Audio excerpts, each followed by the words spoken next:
Netcasts you love. From people you trust. This is Twit. Bandwidth for the Tech Guy is provided by CacheFly. CacheFly.com. Hi, this is Leo Laporte, and this is my Tech Guy podcast. This show originally aired on the Premier Networks on Sunday, January 7th, 2018. This is episode 1452. Enjoy. The Tech Guy podcast is brought to you by IT Pro TV, the fun and entertaining way to sharpen your IT skills. Visit itpro.tv/techguy and use the code TG30 to get a free 7-day trial and 30% off a monthly membership for the lifetime of your active subscription. And by Rocket Mortgage by Quicken Loans. Home plays a big role in your life. That's why Quicken Loans created Rocket Mortgage. It lets you apply simply and understand the entire mortgage process fully, so you can be confident you're getting the right mortgage for you. Get started at rocketmortgage.com/techguy.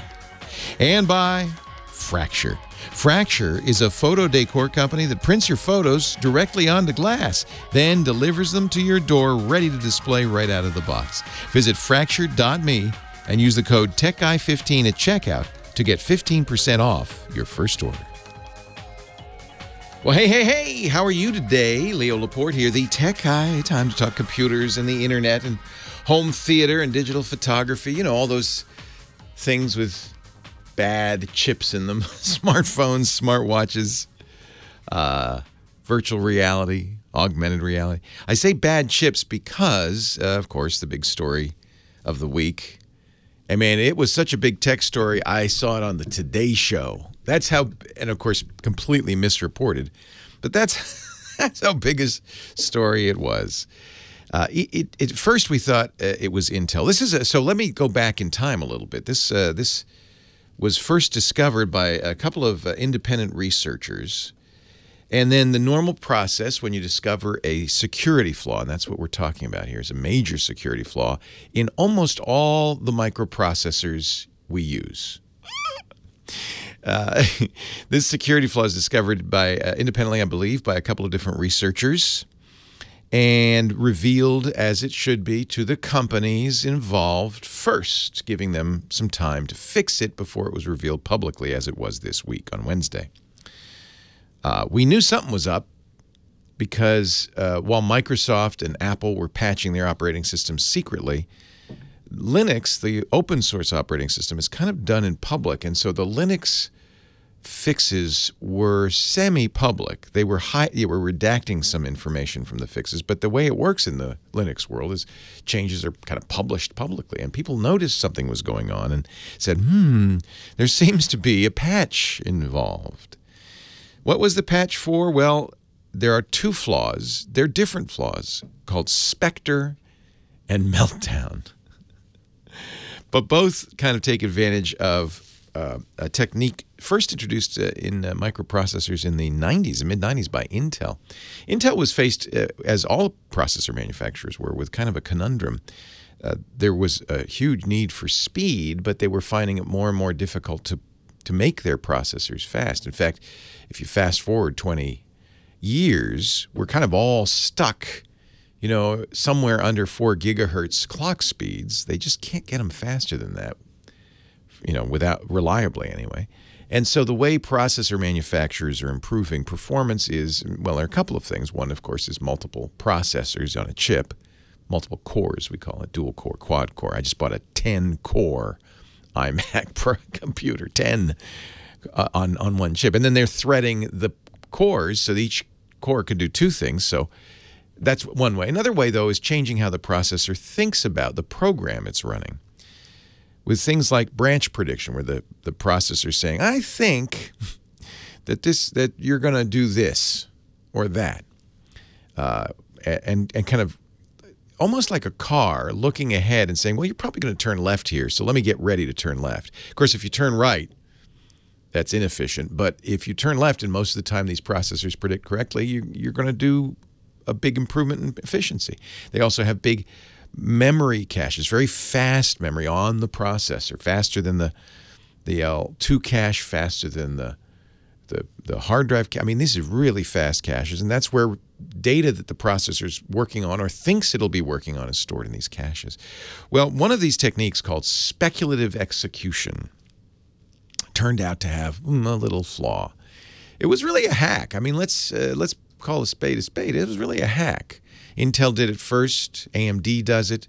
Even the ARM processors, many of them do it. They speculate that ahead of time what's going to happen. They peek ahead. And again, it's very efficient if they peek correctly. But the peeking ahead also takes advantage of the L1 cache, the cache on chip, where it pulls data in from that cache, getting ready to operate on it. And therein lies the problem. Normally, a program running on a computer doesn't have access to everything that's going on in the computer, just its own data space. But with clever tricks and timing, a program can look into the future and see what's in that L2 cache and save it. And sometimes in that L2 cache, you might see stuff from other programs, passwords, credit card numbers, that kind of thing. It's really a problem on web servers where many people are sharing a single processor, which is very common in both virtualization and things like Amazon and Google and Microsoft, all these cloud services. Many of them share processors between services. See, for somebody to steal your information, he'd have to trick you into running a little program on your computer that would take advantage of this Spectre or Meltdown flaw and extract your information. But on a shared server, a bad guy can have a presence on that server. Say, well, I'm on the same processor as 100 other people. Let's just continually dump the L2, L1 cache from the processor and sift through it looking for passwords and things. That's a real problem. That's a real problem. So Microsoft's been working on a fix. Apple's been working on a fix, and they've been pushing these fixes out. Even Apple says, by the way, our Safari browser, in theory, going to a web page that has some JavaScript, which most web pages do on it, could be used to attack your system. You don't even have to download a program. You could just be visiting a malicious website, and it could extract information from your cache. So they're patching Safari. They're patching the operating system. In fact, in many cases, you already got that patch on Windows and on Macintosh, and there'll be more coming. Linux, as I said, they're working on it. Every operating system is working on it. And the chip manufacturers are going to work on it too. Now, there initially might be a hit in performance, and this is what scared a lot of people. The initial report said you might see a slowdown of 5 to 30% when these fixes are applied. You mean that computer, that 10-core computer I spent thousands of dollars on, might be a third slower? Well, Apple says, no, we're only seeing a couple of percent when we apply our patch to Safari. And ultimately, if the processor manufacturers, Intel and AMD, and the Qualcomm, various people who make ARM processors, if they figure out a way to fix the chip, which they can, I believe, I'm told by experts they can, you might be able to fix it without any hit in performance. A little bit, maybe. Because this turns out this speculative execution really is a big speed boost. But again, it's a little bit of a hack. And as often happens with little bits of hacks, you get a little bit of maybe potential problems. There's shortcuts, aren't they? And sometimes shortcuts can cause problems. So it's being widely reported in the mainstream media. Now that you understand what's going on, I think you understand what we're fixing, that this is terrible news. But I don't think it's such terrible news. First of all, you have to be a fairly sophisticated hacker because you don't choose what you're going to get from this cache. You just get whatever's there. And then you have to sift through it looking for things that are value. How do you know that's a password, not just junk? You don't necessarily know. So, and you maybe don't know what the password goes to, et cetera, et cetera. So it's maybe useful for a targeted attack, but less than useful, I think, for just kind of general attacks against a mass of people. In other words, you're probably okay unless you've made enemies. Google's cloud went down for a while they patched it. Amazon, Microsoft Azure, all patching. Even game systems, Epic, which runs big game servers for a hot new game called Fortnite, said, yeah, our Fortnite servers are going down, so we can fix this problem. So you may find poor performance. It's an interesting problem. It's probably the most widespread security flaw we've ever seen. So in that respect, it's a big deal. But it's hard to do. As far as anybody knows, nobody's taken advantage of it. Maybe some spooks in the NSA have figured out a way to use this against, terrorists. That wouldn't be a bad thing. Do terrorists patch their computers? I don't know. I think most terrorists I know of don't even use them. But anyway, that's Osama bin Laden didn't have a computer. He was smart enough to stay away. Didn't stop us getting them, though, did it? So do you worry? Is your hair on fire? No. Relax. Your system will be patched, but it does underscore the always advice that I give, which is update your system whenever it's available. Your call's coming up. Leo Laporte, the tech guy. I'm a tech man coming to you. Leo Laporte, the tech guy. 8888, ask Leo. I don't think I said the number. 888-827-5536. But Heather, I think people are still calling. And yet they managed to track us down. They tracked us down. Like stalkers. What would happen if a radio show just never gave out its number? Would people find it? I'm not willing to try. How about we don't experiment with that today? Let's not do that experiment. Heather Hammond here filling in for Kim Schaffer. Great to have the H-bomb, the original, the one and only in studio today. Thank you for being here. Oh, you bet. Who should I start with? The coffee is delicious. Is it? Do you like our coffee here? I sure do. Better than your typical radio station coffee? Yes. Yes. You know why? I don't know what radio stations you've been to, but we don't have that. They have the Bun coffee maker, and somebody makes a pot of coffee at 8 in the morning or 6 in the morning, and it just sits there. Oh, all day. All day. Yeah. And if you're not the morning man, as we used to call them, although they're often women now, if you're not the morning person, you're the afternoon guy, which is what I was. You'd get the stalest burnt coffee. It was terrible. So this is fresh. Didn't someone teach you how to use the Bun coffee maker? No. I never. That's a solution I didn't think of. Oh, Leo, you could make a fresh pot. No, I was always in too much of a hurry. Yeah. Well, let's see. If you were still at that station, some of your now cohorts, millennial men, make the coffee. Yeah. No, I bet that same pot of coffee's still there 20 years later. I think I found it. It's a little thick now. On top, yeah. Heather, who should I start with here? Pat has a really quirky question that I can't wait to hear the answer to in San Gabriel Valley. A QQ from Pat in San Gabriel. Thank you, Heather. Hello, Pat. Hey, well, that was faster than tech support. I know. Well, you're lucky because you're number one in the queue. The rest of the people are going to be waiting and waiting. Well, it's been a long time. I think I talked to you about 8 or 9 years ago. So. Wow. Yeah, people don't realize, and I shouldn't say it because I want to, you can't see me, so you probably think I'm a young feller. But I've been doing this a while. I've been answering. We're the same age. Yeah, tech questions. I've been answering tech questions on the radio for more than 20 years. Wow. And by the way, can I do a personal plug real quick? Sure. I used to have a podcast, which I do not have, and I'm now the owner of an internet radio station. Nice. Yeah, just fun. It's always the dream, when you start in radio. It always was, when I started some years ago, to own your own station. That's the goal. Like, that's where you're working towards, ownership. And there's only 25 people listening, but it's better than nothing. Yeah, because at least you get to choose what to do, what records to play or what to say or all that stuff, what to cover. I like that. Yeah, it's legit. I'm doing it by the book, and it's electrical-radio.com. What kind of music? It's eclectic, but it leans towards rock, and there's no commercials, and there's some comedy. Were you ever a DJ? Is this a dream come true for a old DJ? Yeah, I was an FM college DJ. Yeah, that's how I started too. Electrical-radio.com? That's correct. God, I'm gonna check it out.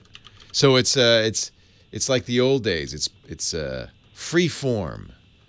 Yeah, it's autoplay most of the time, but I do some live on tape. What service do you use to do this? I am using 3 services. One hub to host my website. Okay. And then I had to get,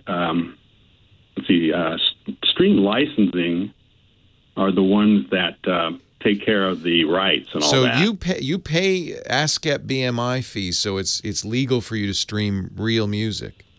Right. Not only the ASCAP BMI, but the other performance type fees. Wow. Are paid. So they monitor the stream. How expensive is that? I mean, are you spending lots of money to do this? Not too bad. It's about $100 a month for all of that, I think. You're dedicated. And then where does the stream come from? Is it from your closet, or do you have a... No, I have a streaming host. Yeah. I have to look them up. We used to recommend Live 365. I don't know if I don't think they're around. I wonder if they're gone. That was the idea. Was they would pay the fees, they would aggregate, all the different stations, and they would somehow magically make a business out of that. I guess by sticking ads in or something like that. Yeah, they're still around. Live 365, but you're not using them. No, I'll look it up here in a minute. That's all right. I'm just curious. So what's your question? My phone died, so I now have upgraded from my Moto G. Nice phone. A nice Moto Z. Nicer phone. It went up from, I guess, 6.0 Android to 6.1 when I first got it. You'll probably, is it the Z Play? Which Z? Yeah. You probably get, I would guess you'll get at least to 7, if not to 8. Well, I'm on 7 now. Yeah. The little problem persists. Okay. So I noticed that it comes up with this requester sometimes when there's any kind of sound. It will say, oh, what song is playing? Click here. Even if it's just chatter on the radio.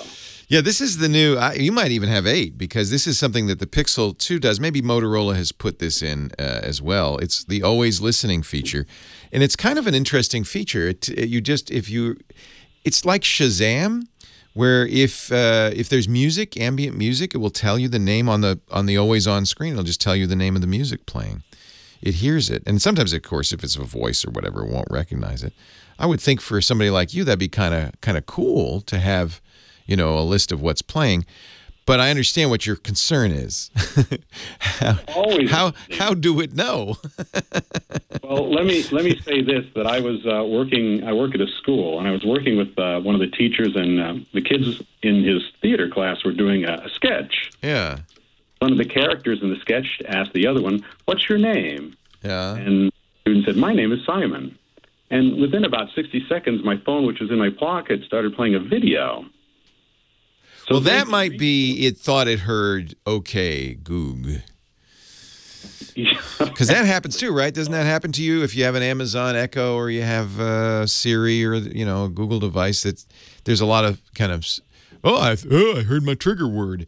The way that works is that's all on system. So the trigger word is something, and that's why they're limited. It's listening always for a certain pattern. When it hears that, it then sends whatever happened afterwards, and it has a little bit of a buffer out to the servers. But it doesn't send anything to the server until then. Yeah, I don't remember having this problem with my other one. I always had to say, okay, Google, before it did that. Yeah, well, but maybe it's getting some... Train it. Have you trained it? No, I don't think I have. Okay, go in the settings. You can train it. That will make it work with your voice only, and that should eliminate, or at least reduce, the spurious triggers. You can turn it off if you don't like it. I mean, it's certainly you can disable it. It's hard to off. I had to go in and deny it permission. Well, that's one way to do it. I think you can go if you go into the settings and then go to the Google section, that's where all the Google stuff is, and you can disable that. I'm not sure how the Z is listening for music. It was my understanding that the Pixels actually do that on device. I don't know how they could possibly do that on device. I think it must be sending it up to the server. Now you ask an interesting privacy question. Is Google always listening? Let me do some research. Leo Laporte, the tech guy. That's a really, I don't know how the Z does it. You say it's Android 7. Oh, yeah. It did it ever since I got it, and I know it started with 6.1 before I updated it. So that must be a Motorola feature. I wouldn't be surprised. Motorola often previews features that Google ends up using. Well, perhaps. anyway, I'll try the training thing. By the way, to answer your other question, my streaming host is called Streaming Pulse. Streaming Pulse. And do you pay them? Yeah, they are, I think they're only about $25 a month, and then it's $60 a month for the monitoring of the stream and paying of the rights. So you're spending, you know, a little under $200 a month for the privilege of having your own radio station. Can you monetize it? I probably will. It's less than 200. I think it's just a little over 100 a month. Oh, okay. I think I'll do a GoFundMe or GoFeed me or something. Yeah, go feed me. Feed me. Send me a hamburger. That's an interesting, you know, I mean, you're retired. You got a little time. You maybe got some money. Why not spend I'm not retired yet. Well, whatever. You said you were my age. You should be retired. Yeah. My God, you're ancient. I'm only a youthful 61. I'm not retired either. It seems like I'm working more. Streaming Pulse Media Solution. That's cool. So really, this is a hobby for you. Yeah, we'll see how it goes. It's only less than a year I've been doing this. Yeah. I like it that you're paying the license fees. I think a lot of people would not. It's a little risky, though. How so? Well, technically, you're not supposed to play copyrighted music. Yeah. You could get caught, I guess, yeah. They could send you a bill. That would not be good. And I know my friends that have the real internet radio station out in the harbor. They don't play the music on there. Yeah, they're afraid to. Well, what we do on, for instance, we play the music on the radio because Premiere pays the license fees, but we are not allowed to take the music that they play interstitially and put it on the podcast, so we edit that out. Anyway, it's great to talk to you. Thank you for calling, Pat, and we'll talk soon. And I'm going to do some research on the Z. So I think that the Simon thing was probably your phone thought it heard OK Google. Perhaps. And if you haven't trained it to your voice, it's going to certainly be more prone to that. And it's an easy thing. They have you say OK Google 3 times. Yeah, I have a feeling that listening thing may come on even when you're not saying OK Google. Well, the music on the Pixel 2 does. And now that I think about it, I guess I feel like I read that Google said they could do that without sending it back to the server, but I don't think that's possible. You couldn't possibly have that giant database of songs in here.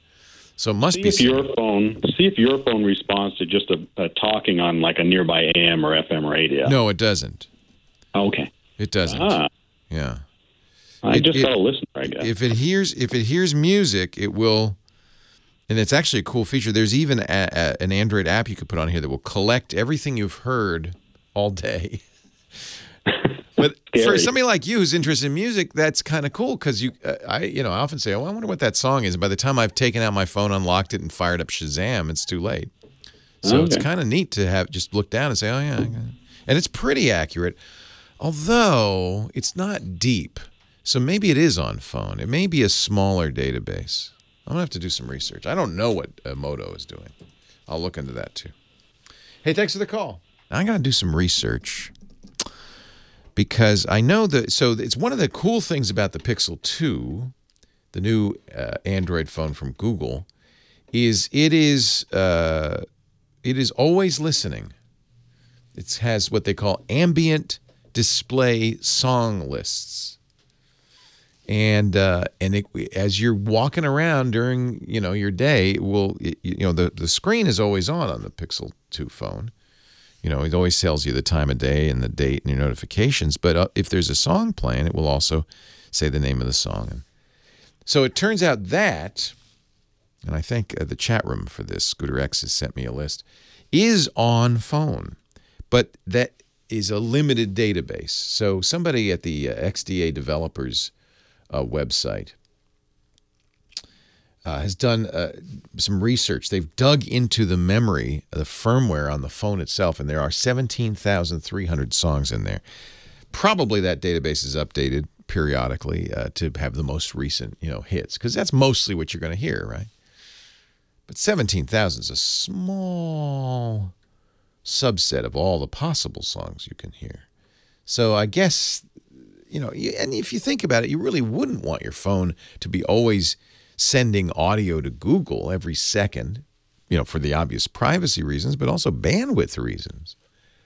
It just doesn't make sense that it'd be doing that. It wouldn't make sense that your Moto Z would be doing it either. So my suspicion is Motorola is doing the same thing Google is doing, that they have, a built-in database, a small database. God, it's amazing. It just shows you how much extra memory there is in computers these days. You can store a 17,000 song database.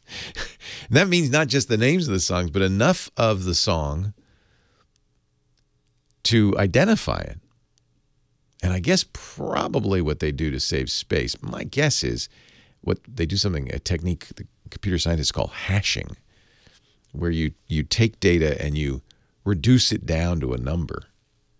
And I imagine they're doing something like that. They couldn't have the whole song built in. That'd be crazy. Crazy. But I'm glad to see that it does have Save Dat Money by Fetty Wap and Rich Home Quan, because that's... Every time I hear that song, I wonder, what is that song? No, I don't.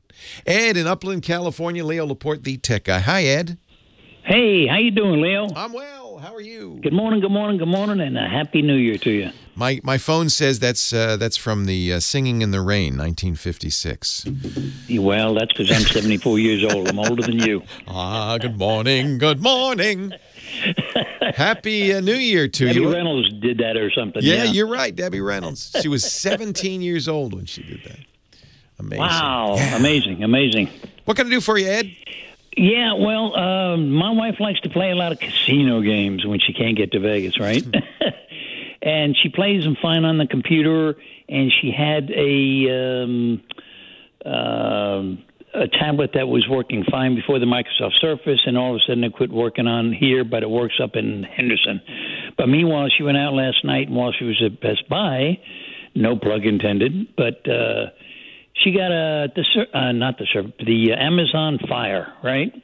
Oh, she just walked in the door and she said, I have to have one of those. Well, no, because we were actually getting one for my ex-wife whose tablet went out and died on her. She had an iPad or whatever. That's nice. So this way she can watch TV. You got the Fire tablet. Oh, yeah. So she got the Amazon Fire, and she said, wait a minute, maybe this will work for me too.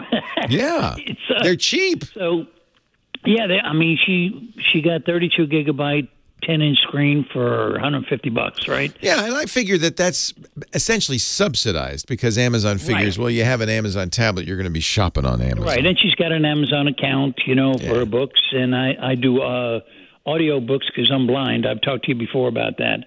So I'm a big fan, and you can listen to those books. It's got good speakers. Me and Stephen King get along great. Oh, so, right. Yeah. It took me a whole summer to listen to The Stand. I remember. Yeah, right. Well, I'm just now starting The Shining, which I remember seeing years ago. Wonderful book.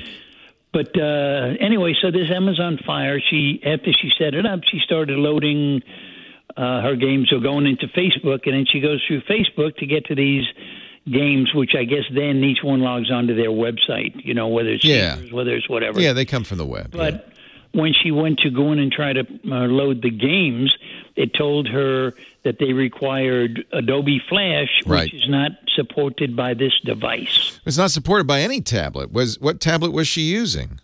She was using the Amazon Fire. Before that? Oh, she was playing on the computer. Yeah, she was using the... Because iOS won't do it either. iPad won't do it either. Flash is dying. Flash is gone. I know Flash is dying, Leo. Right, but even Adobe says Flash is over. Because we have, I guess, Adobe Flash on the computer. Yeah, right? which is it's dying for a number of reasons. It's okay in a computer. I mean, but she had the Microsoft Surface, where she's able to play those games. Yeah, because that's a full Windows computer. Oh, okay. So tablets don't, because Flash is insecure and very resource heavy, and tablets don't want to spend the battery life and the memory and the CPU. So no tablet that I know of that doesn't run a full Windows operating system will run those. So that's just the way it is. But she should be able to. There is no tablet that'll run a Windows system. No, and you can't. And Adobe won't even let you put a Flash on a tablet anymore. That's Adobe.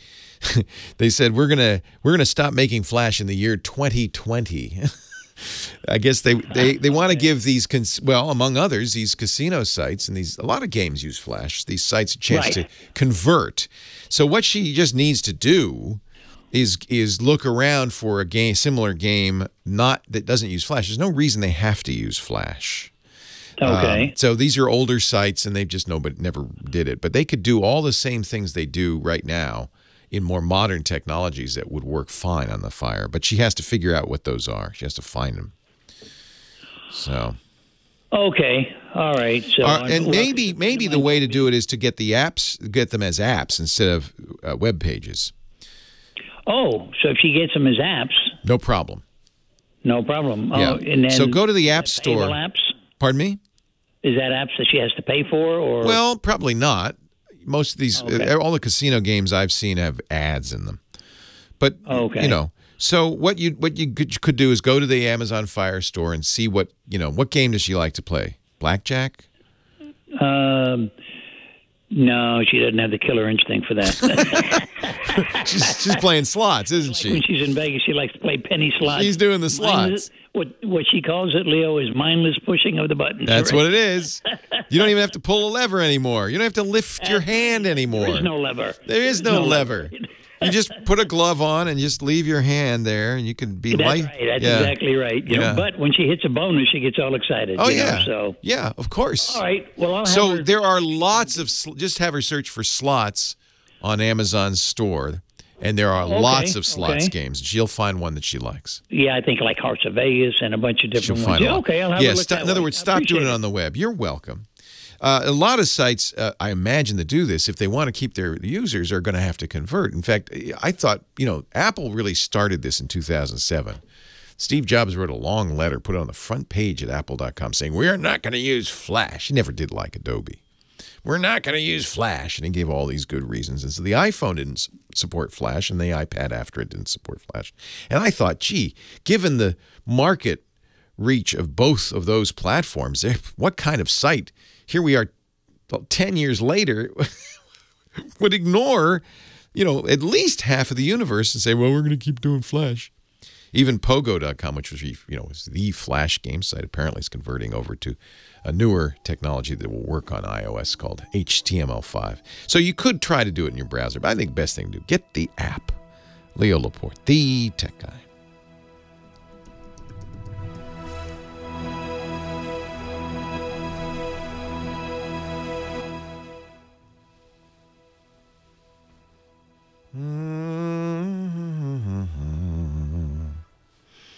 I am not going to recommend the Puffin browser. Let's not encourage this.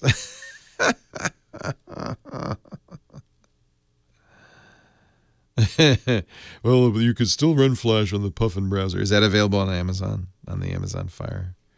Hey, our show today brought to you, I was just about to say, IT Pro TV.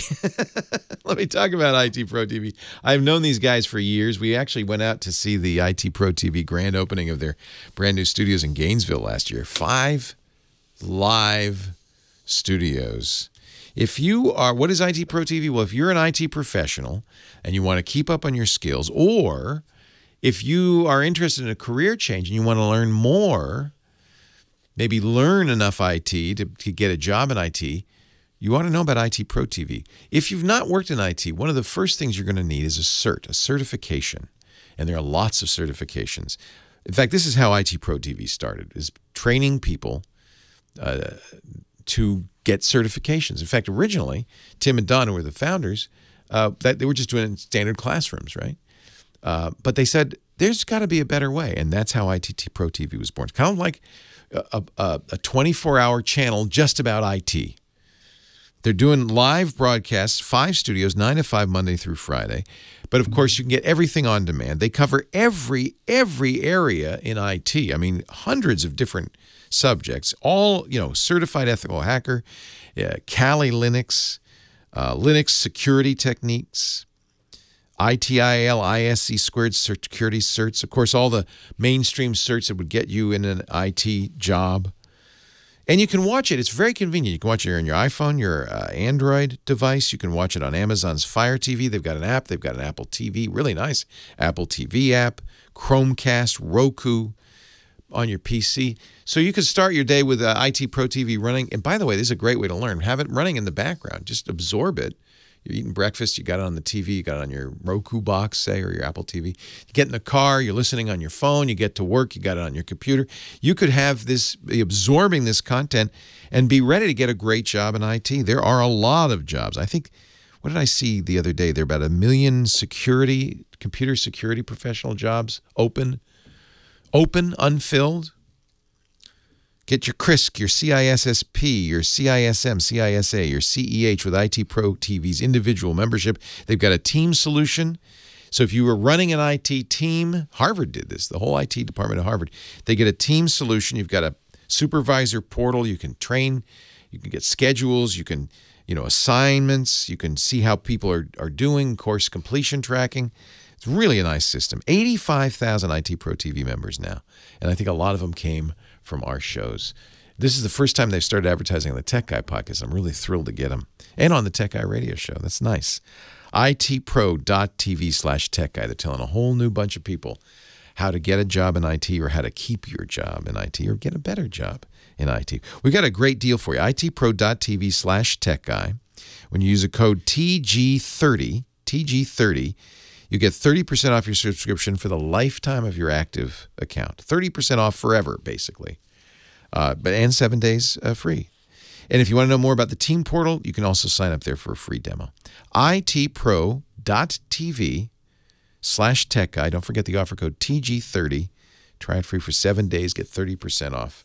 Friendly training, binge-worthy content, life-changing results. I know so many people who have become IT professionals by watching itpro.tv/Tech Guy. Really are nice guys, too. Really like them. This is it. Thank you, Scooter X, for this ambient song list. This is kind of interesting that they have the information for, some old songs, too. Justice for All, Metallica. That's an old song. Sublime, Lil Wayne, Souls of Mischief, George Strait, Elvis Presley. They must have picked the top 17,000 most played songs. That must be what that is, right? It's crazy. They put those in? That's crazy. Ain't even drinking, ain't gonna beg you, ain't too proud to beg. Ain't it fun, ain't it funny? Ain't killed me yet, ain't my fault, ain't no fun, ain't no man, ain't no love in the heart of the city. Ain't no mountain high enough. Ain't no rest for the wicked. Ain't no stopping us now. Ain't no thing. Ain't no woman. Ain't nobody. There's a lot of songs that begin with ain't. Air Force Ones. Oh, I got my Air Force Ones. Who's that? That's A$AP Rocky. A$AP Rocky? Who's that? Oh, Nelly. Nelly.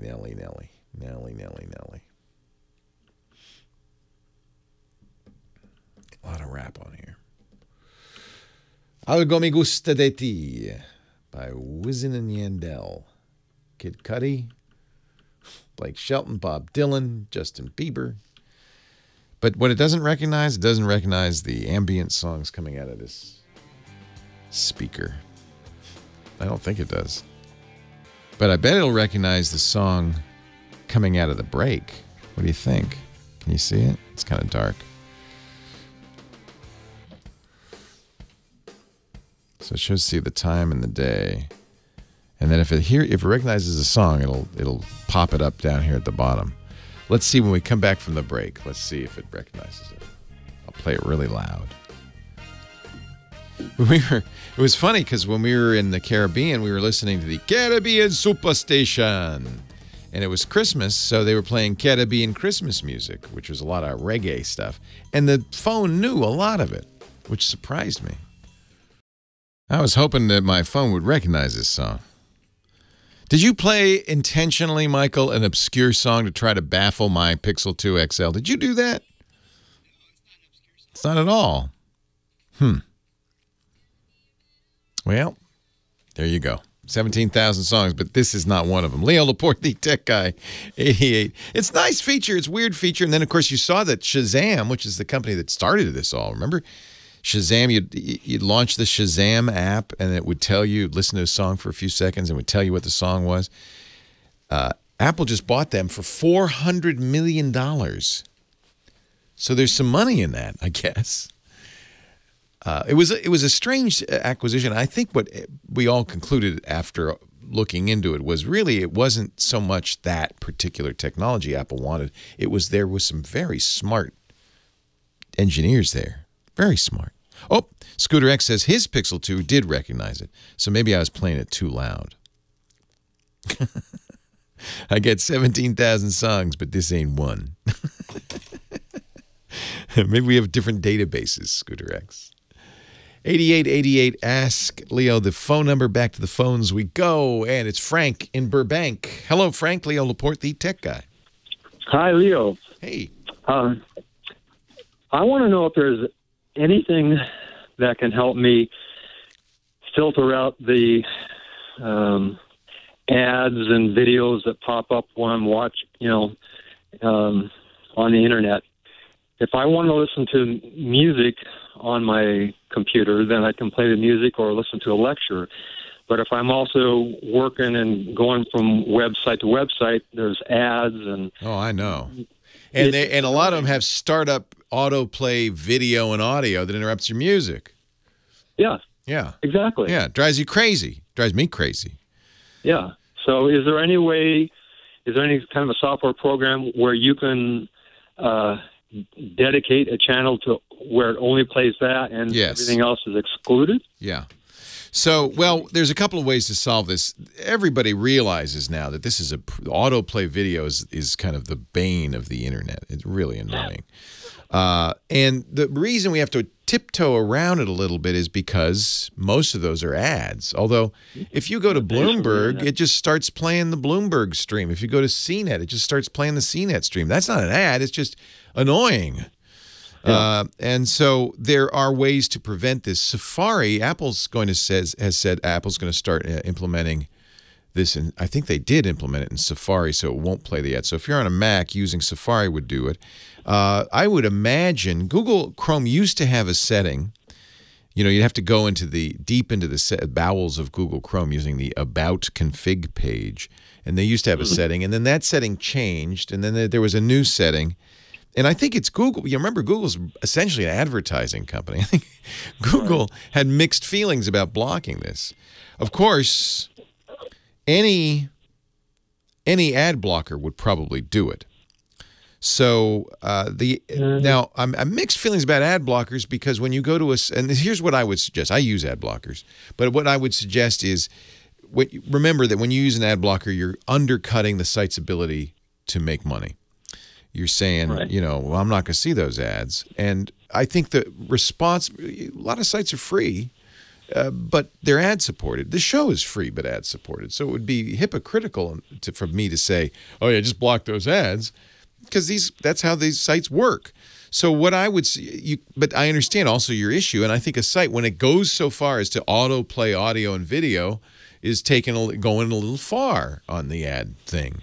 So what I would my choice. Yeah, it takes away your choice. So here's what I would suggest. The ad blocker I use is a free one. It's available on almost all browsers, called uBlock Origin. Don't get uBlock. That's a copy. Get the original, uBlock Origin. And it will block almost everything.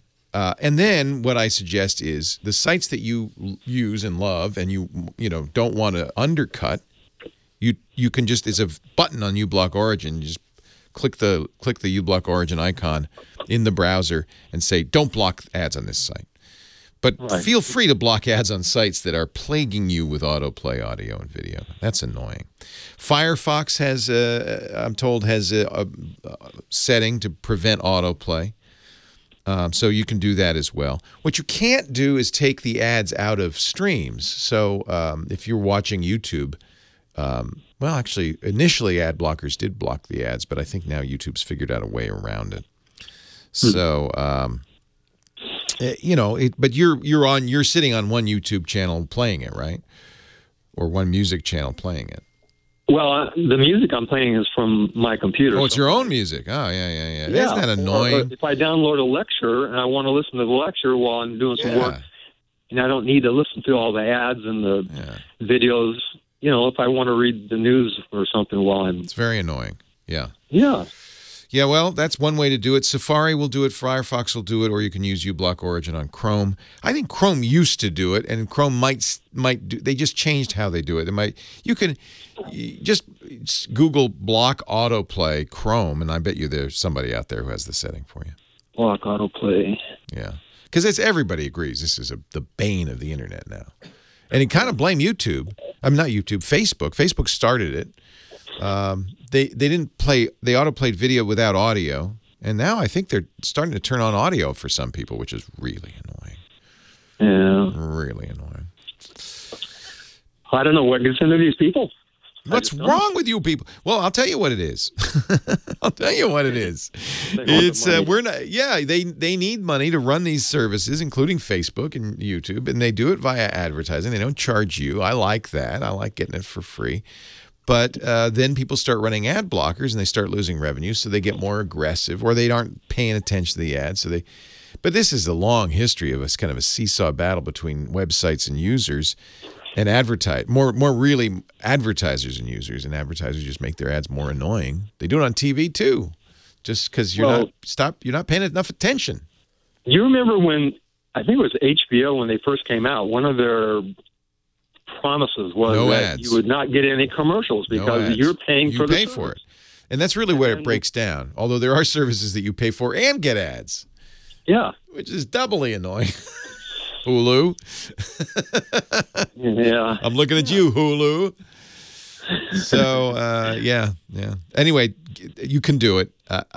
I'm mixed feelings about talking about ad blocking because, of course, I don't want you to block our ads. Leo Laporte, the Tech Guy 8888 Ask Leo. Hour 2 coming up. More of your calls, too. Stay right here. Ba-ba-ba-ba-ba-bum.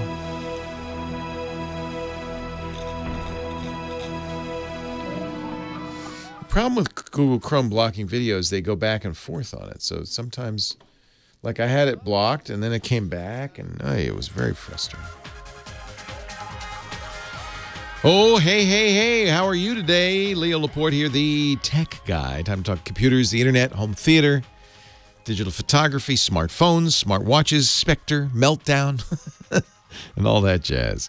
Phone number 888-827-5536, 8888 Ask Leo. And by the way, we have a great website where the phone number is. We have a link to the chat room there, and we have answers to every question I've ever taken. 1,452 episodes worth of Tech Guy shows. And that website is techguylabs.com. And that's free as well. Everything I do is ad supported. I don't like to. We were talking about ad blockers and using ads to support. I like ad-supported free media. Of course, that's been my business my whole life. But I like it because it's fundamentally democratic. If you if you charge a fee to read a newspaper or to visit a website or listen to a show, then there are people who can't do it because they don't have the money or they don't want to spend the money or the money's tight and I don't like having that paywall up. There's other issues too because especially if you're covering technology and you have a paywall, you spend a lot of time playing what I call whack-a-mole. People who are rebroadcasting it for free, things like that. A lot of people just take it and give it away and so forth. And so information, as the hackers say, wants to be free. Radio show wants to be free. I like that idea, and we just support it with ads. So I have mixed feelings about ad blockers. I understand why they exist. There's some real reasons why you might want to use an ad blocker, not just because ads are annoying. That's actually the worst reason to use an ad blocker. There are other reasons, though. Internet ads often are security hazards. They have JavaScript, sometimes Flash in them. And we've seen it time and time again. Even reputable websites, because the way ad sales work on the internet, they're often done automatically. There's nobody checking them.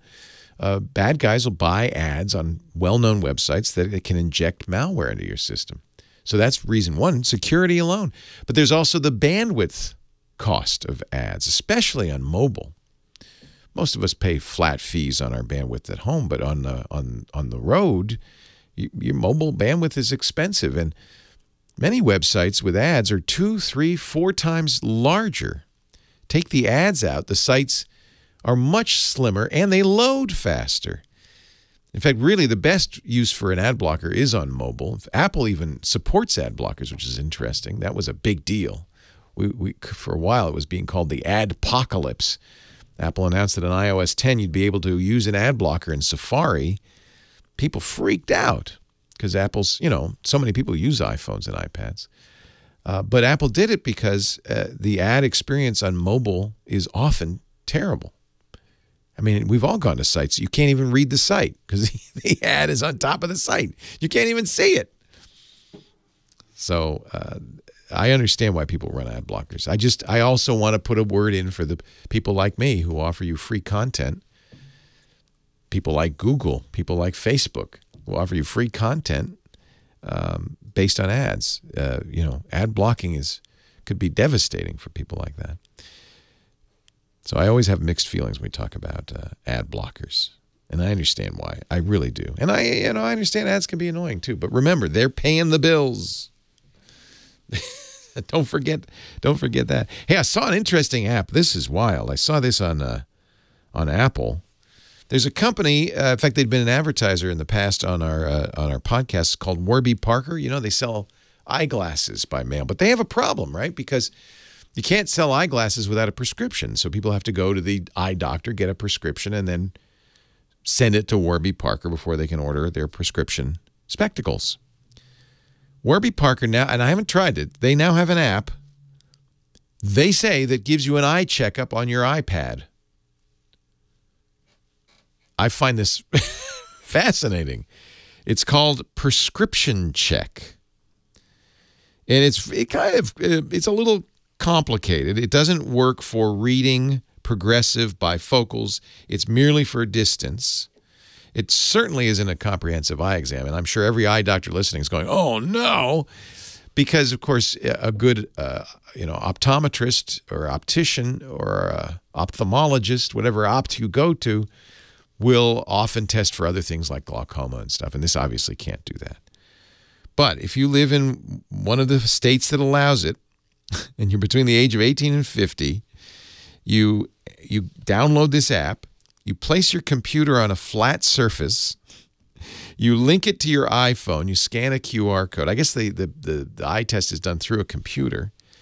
You have to hold a credit card up to your computer screen, and that's not to charge you, because I guess it's free, but it's to let it figure out how big your screen is. So you take a picture of your screen with a credit card next to it, and the program, the iPhone, goes, "Oh, okay, that's a certain size screen." Then you walk backward.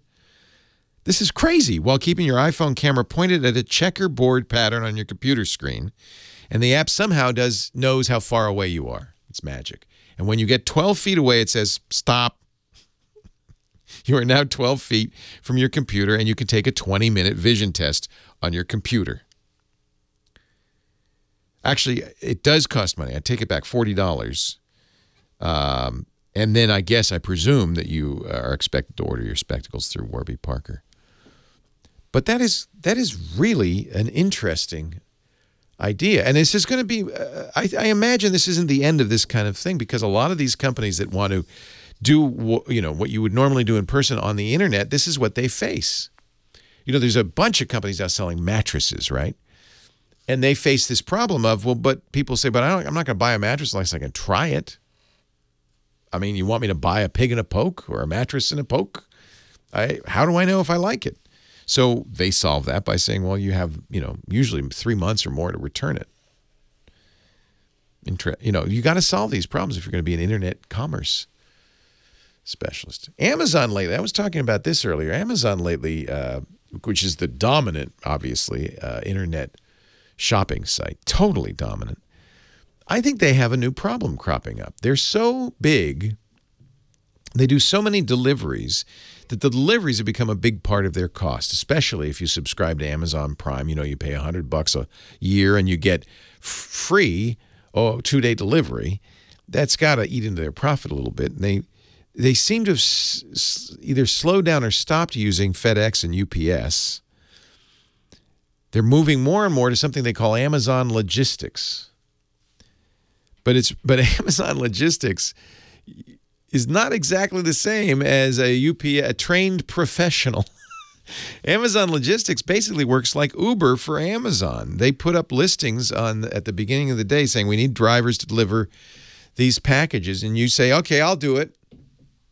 You can pick up the packages. That's why if you buy on Amazon, you may start seeing strange cars pull up to your house and drop off packages, unmarked cars.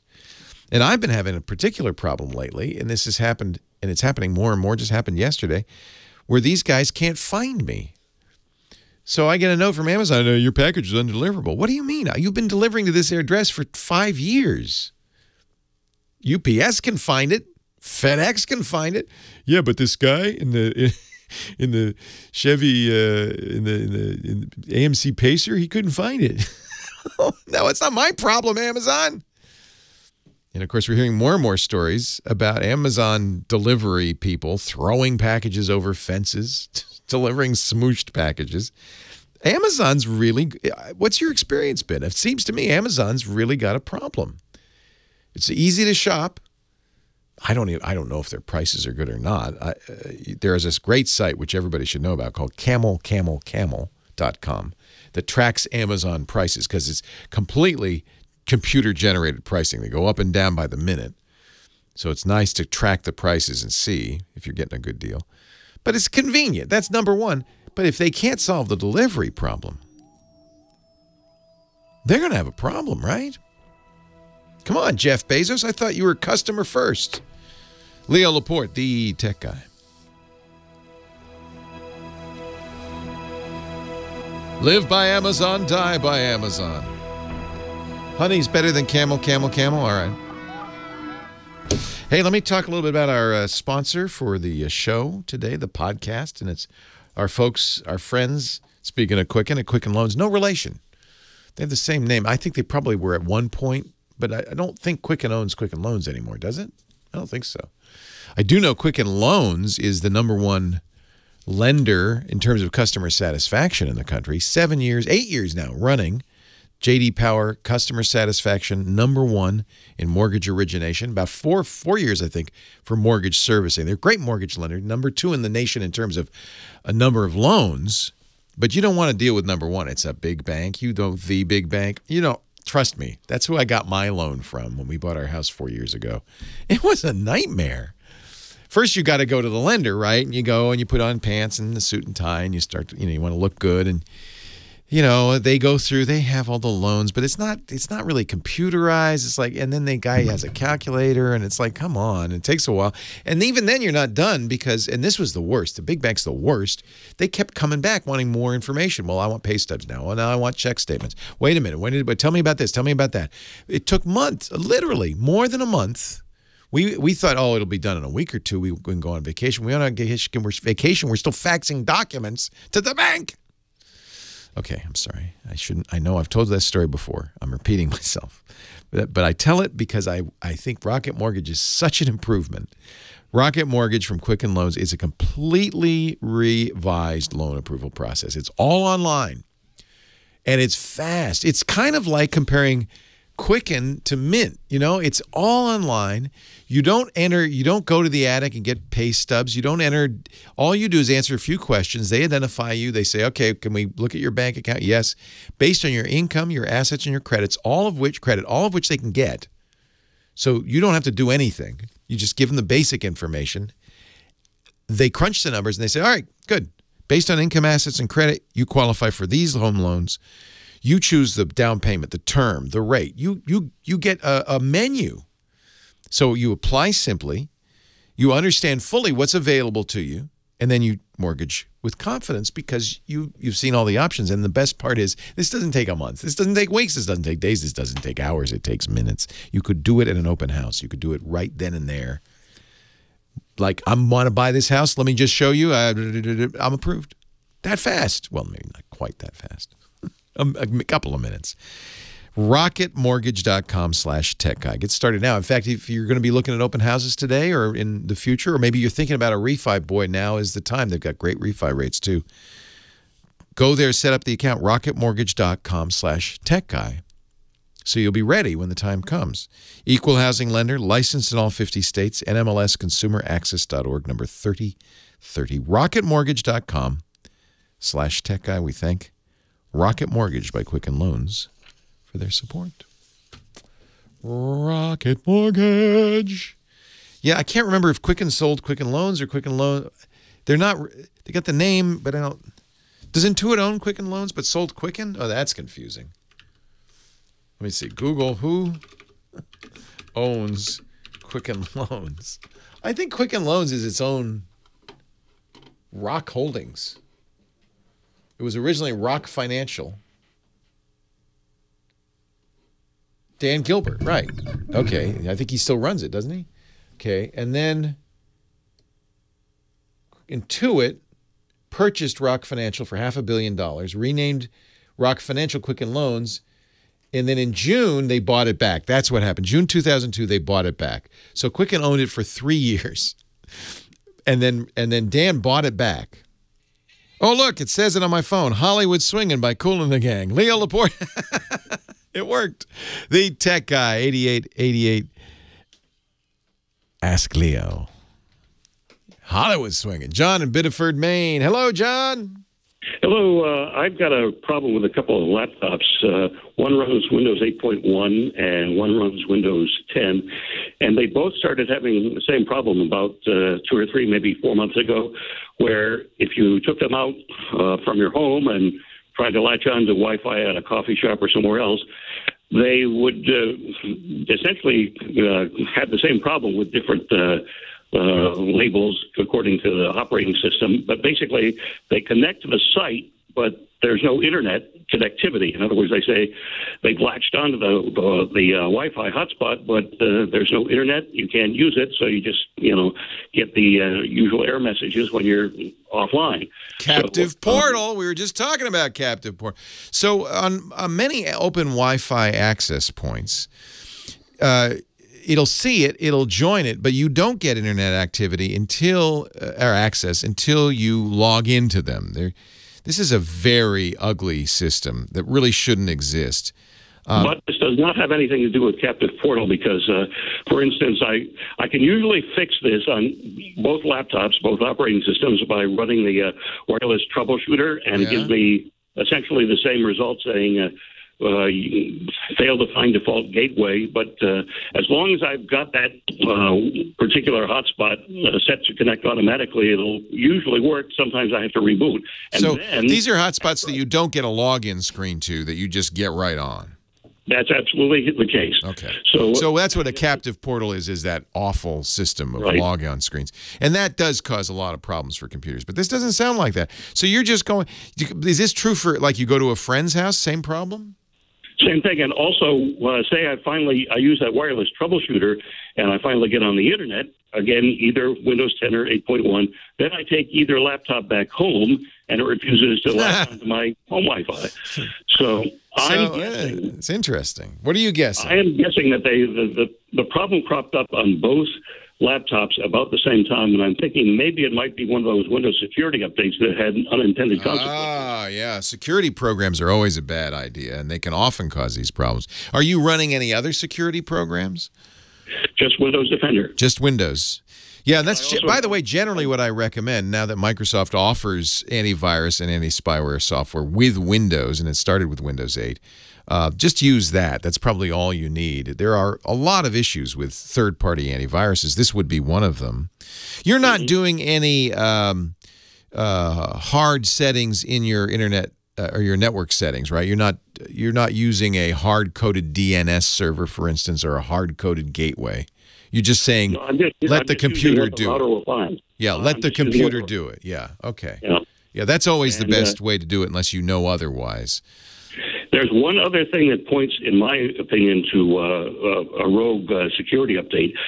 On the Windows 8.1 computer, I reinstalled the operating system, so I started clean. And within about a week after I did this, I hadn't had all the, I hadn't had all those millions of security patches yet downloaded, so it hadn't caught up. And I took it to my favorite coffee shop, latched onto the Wi-Fi right away, no problems. Now that I finally caught up, I'm getting the same problem again. Huh. That's really interesting. The only thing arguing against that is there are millions of people applying these patches and using open internet access points. Right. I mean, if this were a problem in a particular update, you would be hearing a lot about it. On the other hand, I have done Google searches, and well, you could find. To be careful on that, because you can find any problem at all on Google. People often say, "Well, I see other people have this problem." Yes, of course, because there are 200 million Windows users, and there's always, even a tiny fraction of them, there's always going to be. You can find other people with the same problem. It's an interesting conundrum. You didn't turn on the Windows firewall, did you? Well, I'm assuming the firewall's on, because that's what it automatically does when you Yeah, it's an outbound firewall. Is it outbound? No, it's an inbound firewall. It feels like I think your instinct that it's some sort of security thing. What do you do? So you are able to join an open Wi-Fi access point, and then you come home and it doesn't work. What do you do to make it work? Use the wireless troubleshooter. In other words, you right-click on the icon for the internet and run wireless troubleshooter. Usually, I get one of three messages. They all mean pretty much the same thing. The most common one is could not see default gateway, or could not find default gateway. But then, as long as I have that Wi-Fi hotspot set to connect automatically, it will reset the Wi-Fi adapter. And then usually after that, I am connected to the internet, but it's just for as long as I'm using that one Wi-Fi access point, I go back home and I have to do the same thing all over again. Have you tried things like turning the Wi-Fi off and on again? Does that ever do anything? I've tried that. On one of those chat sites, people who were having the same problem suggested looking for a new driver or reinstalling the driver. I tried that. That didn't work. So I'm really at my wit's end at this point. Okay, so there is one thing. It doesn't seem like this would be related, but there is one thing. Sometimes on the network card, there's a checkbox. If you go into the kind of the deep driver interface, not the kind of silly, goofy one that Windows initially offers you, but the old-fashioned computer settings, there's a checkbox to let the card go to sleep. It's in the power management for your network adapter. And that is an error message that will pop up if the card goes to sleep. Can't find default gateway. That's the only reason it doesn't seem like this would be related. The troubleshooter is probably just resetting the adapter, and I bet you that's what's working. So I'm saying go look at your settings on your network adapter. Is the hardware the same on both of these? Well, it's Windows 8.1 on one of them, Windows 10 on the other. But the hardware, is it the same or is it different hardware? The 8.1 machine is Toshiba. The 10 machine is Asus. Okay. So certainly I would look at security issues. You might, I'm sure you've tried reinstalling your network driver, right? Yes. I feel like I understand your thinking, and you might be right, but it would have to be something particularly, going on with your particular setup. Otherwise, it would be everybody would be saying, oh my gosh, this is huge. All you have to do is change your network adapter. Okay, I'm looking at this is a Microsoft troubleshooting message. We'll put this at the show notes, techguylabs.com. That Raymond in the chat room has given me this link. Default gateway not available, Windows 8.1. And it has to do with using the wrong adapter. This might have something to do with it, having to do with which Wi-Fi protocol it's set to. I'll put this in the show notes and take a look. Leo Laporte, the tech guy. That seems odd. But I have to say, okay, I had to take a break, but I'm still online with you. I have to say, it feels like it is something. It's not this different hardware though. That's what's puzzling. What would be a common element in your setup? You're not using third-party security. You've searched, as I'm sure the chat room is doing, for default gateway not available on all of these websites. I'm just looking at all the Microsoft troubleshooting answers for this. It's identify and repair network problems. That's what you're doing. Right. And that fixes it. At least temporarily until I get to the next Wi-Fi hotspot. Yeah, I think what it's doing is resetting the network adapter, or at least resetting. It's saying start over. So why is it not? So the gateway is the router address. There's actually two gateways. There's one, the internet service provider has a gateway, and your router has a gateway. And so it's not. I'm not clear which gateway it can't find. Certainly update all the drivers to match your proper hardware. Sometimes I've seen this on Windows machines. There is a third-party Wi-Fi driver and the Windows Wi-Fi driver. Okay. How do I find whether there's an extra driver in there? your device manager, you could see the drivers there. And I generally use Microsoft's, not Intel's or Broadcom's or whoever provides your Wi-Fi card. Okay.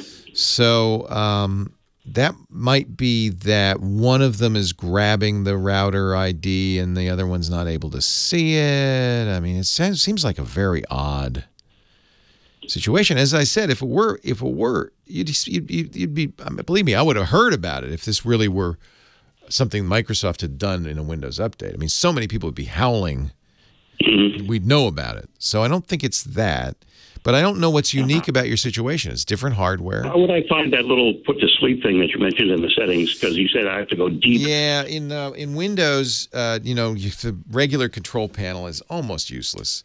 So you want to search for network settings, or let me think. No, not network settings. You want to actually go into the device manager because it's the setting. Let me just fire up here my Windows machine.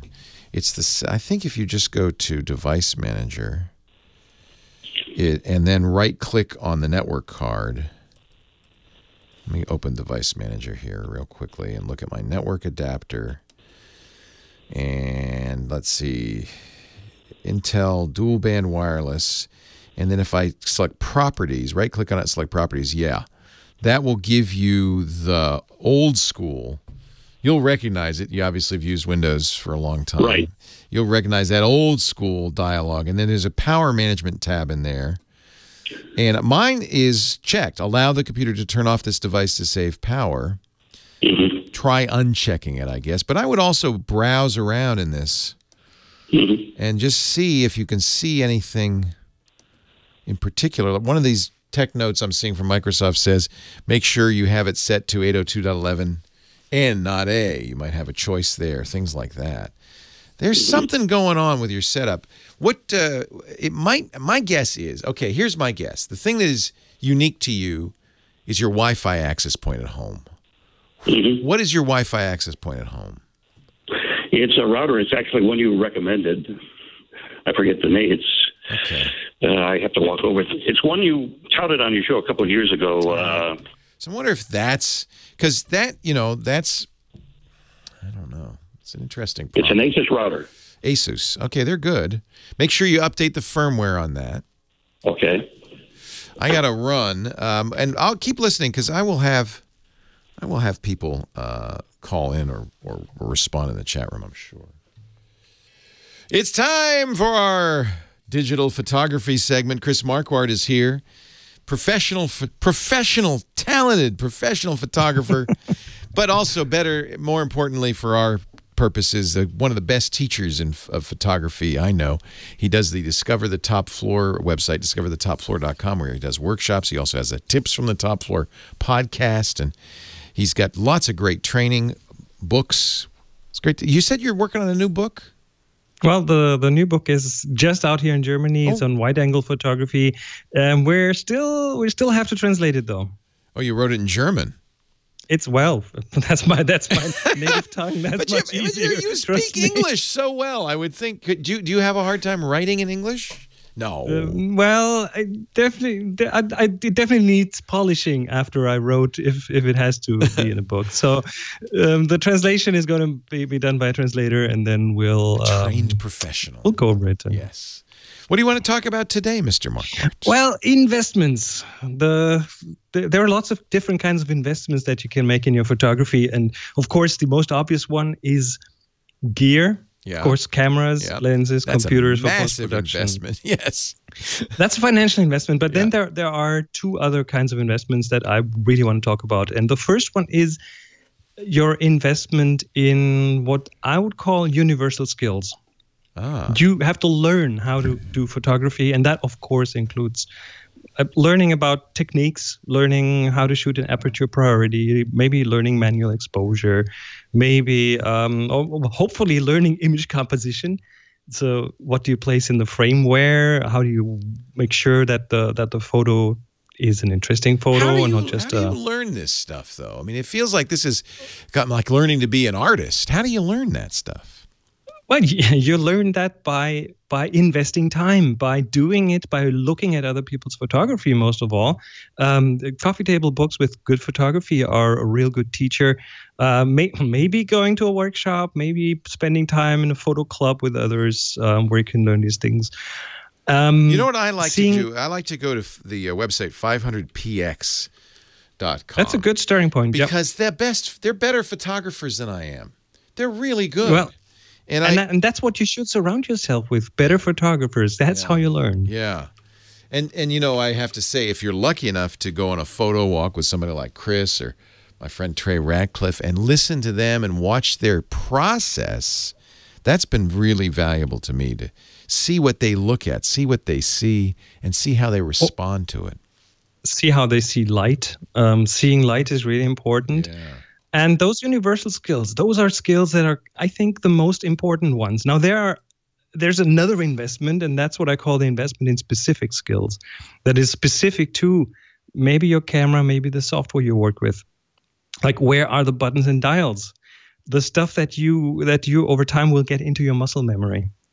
What are the functions of those dials? Especially important when you can reassign those functions to different dials, when you can shuffle things around. Knowledge about how does my camera behave under specific circumstances. For example, one problem that that regularly comes up is if I use spot metering, does this metering kind of move with the choice of focus point? That's quite advanced stuff, but that is stuff that is very specific to what you use, what tools you use. Same with software. If you use, for example, Lightroom, there's a good chance if you've used it for a while that you have learned and invested in time in learning the keyboard shortcuts, how to do your workflow in that software. But that goes even into like a camera bag that you use. If you get a new camera bag, it means you will have to kind of relearn where to put things, where they are. You might have 30 different zippered pockets that you didn't have before, and you want to put stuff in there. Now, these three different kinds of investment, the gear, the universal skills, and the specific skills, I think people underestimate those specific skills. That's the thing that I keep seeing over and over again. And you see this when someone has spent, 5 years with one type of camera, and then they switch to another camera. And they don't really assume that the change will pretty much kill their investment in those specific skills. I can vouch for that because I buy new cameras a lot, and that's a mistake. And you have to relearn. You have to relearn again and again. What do the buttons do? How do they work? How does the camera react under specific conditions? And the worst thing is to have multiple platforms you use all the time.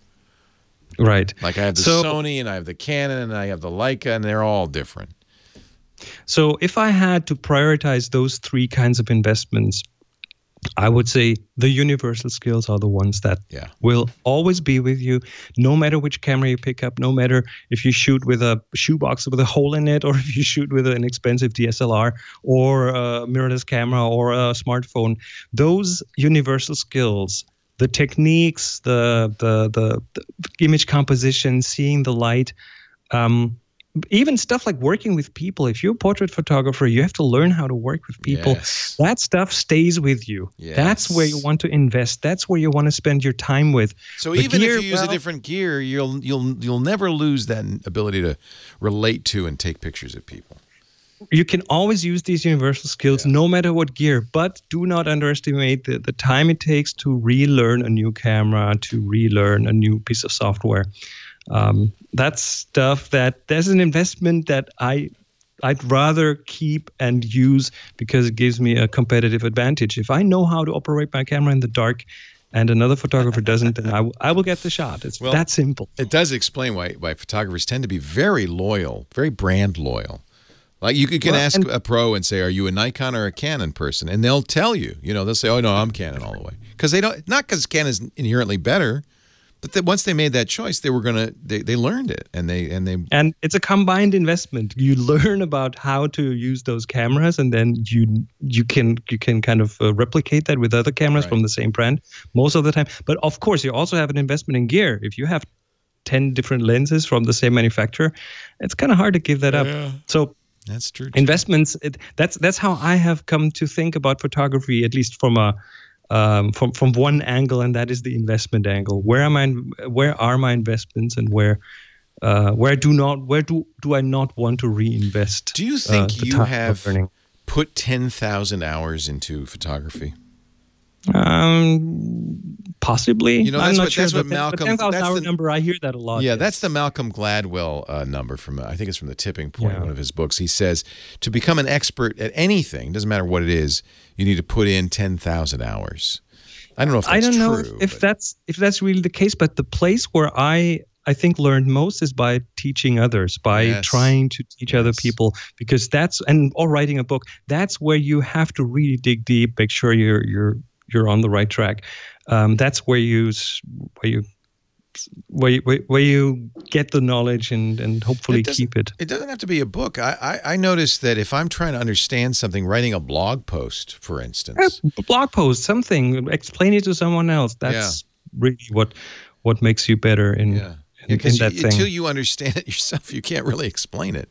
So you have to understand it deeply to really write up something or explain it to somebody.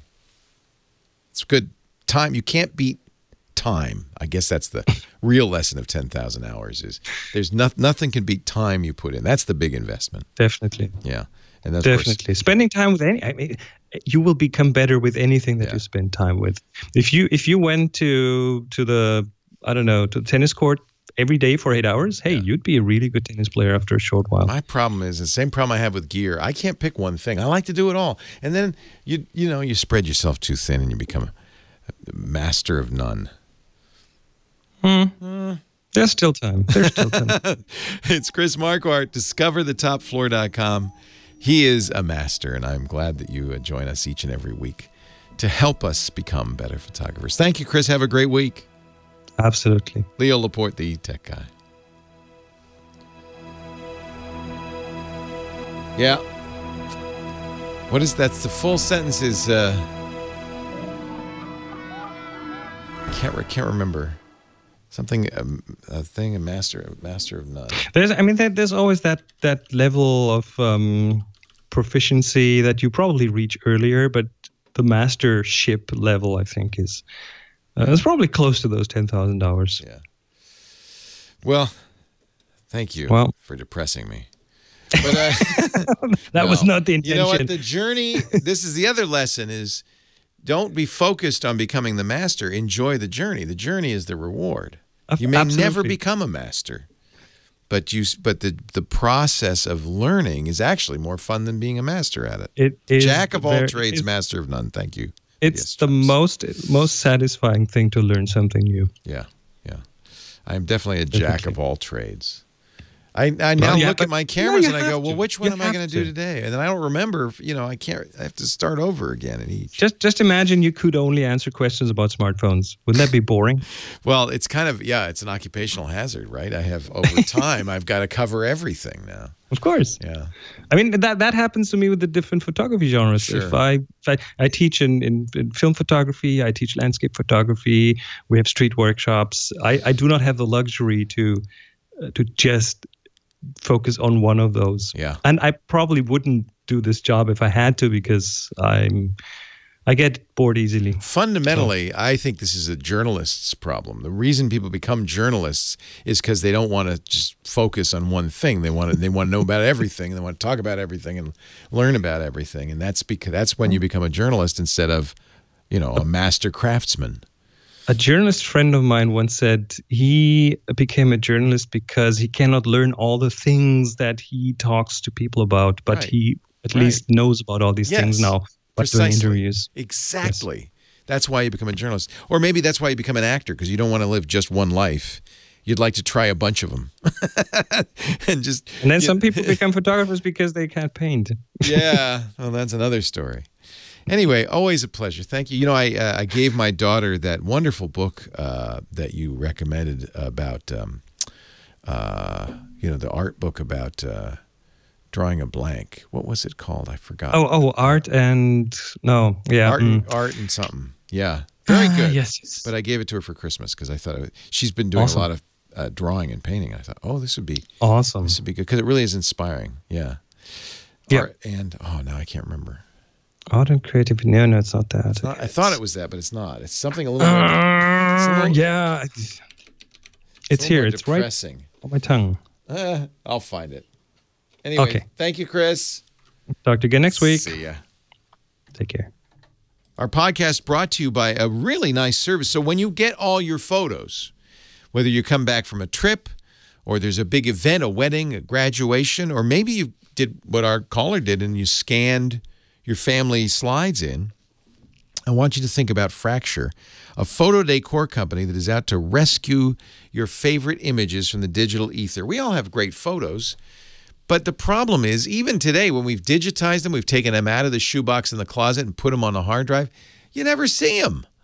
You don't see those photos. You got to print them if you want to see them. And really, you got to print them and put them on the wall. And I've got a solution that looks great in any decor, in any solution, in any environment. I mean, this is a decorator solution that's very affordable, much less expensive even than making a print and framing it. It's called Fracture. They print on glass. Let me show you. I have a bunch of pictures. This is one I brought back from my trip to the Galapagos last spring. It's like one of my favorite pictures I've ever taken. I thought, I don't want this picture just to sit on my hard drive. I want to see it. So I got it printed. By the way, I have one at home and I have one here. People said, how come you still have it at work? Well, because I made two. This is a picture I love of a sea lion barking at a flightless cormorant. I love this image. But look how good it looks. And maybe you can't tell on the stream or you're listening and you can't see it. But I'll tell you, putting your favorite photo on glass really brings it to life. It makes it three-dimensional. It makes it pop. The colors are vivid. The contrast is stark. It does something magical. You can get prints in a lot of sizes. This is 21.5 inches by 28.8 inches. So it's like 2.5 by 3 feet or something like that. But you can get smaller sizes. Let me show you the smallest. Lisa has a picture. This is basically the kind, print you'd get back from the drugstore size. It's, 4.8 by 6.4 inches. And this is, I loved it. Let me show you up close so you can see it, because I really love this. She did some processing to it, put a filter on it. And this is Michael at his 8th grade graduation with his best buddies. And it's so nice to have that on the wall. So that's the smallest size, about the size of my hand. And look, the glass is on foam core, right, with a notch so you can hang it, and they have it hang it in the orientation you want. And it even comes with, which is really nice, this is actually how it comes from Fracture. They ship it. It's kind of magical. They ship them in these cardboard inserts that have the hanging hardware, and you just lift the picture out of it. It's just really nice. Really like what Fracture does. Every Fracture print is hand printed in Gainesville, Florida. They use U.S. source materials. It's a carbon neutral factory. I think Fracture calls it their fractory. Let me show you some other examples.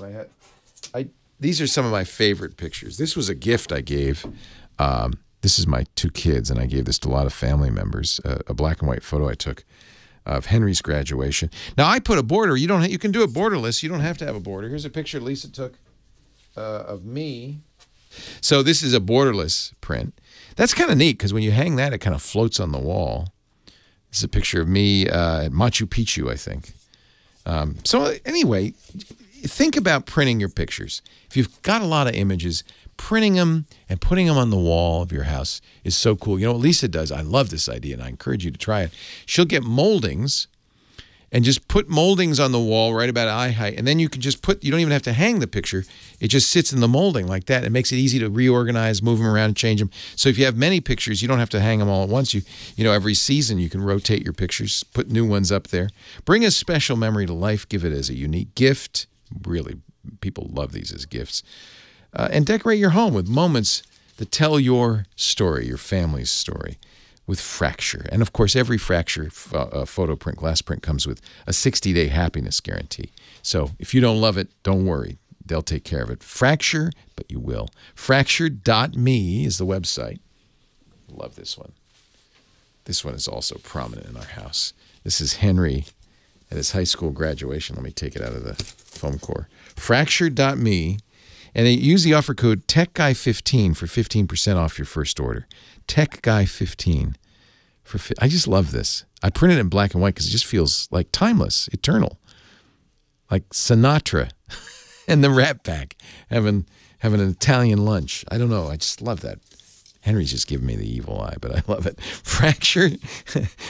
Use the offer code TechGuy15 to get 15% off your first order. Very affordable, and boy, do they look great. Fracture.me.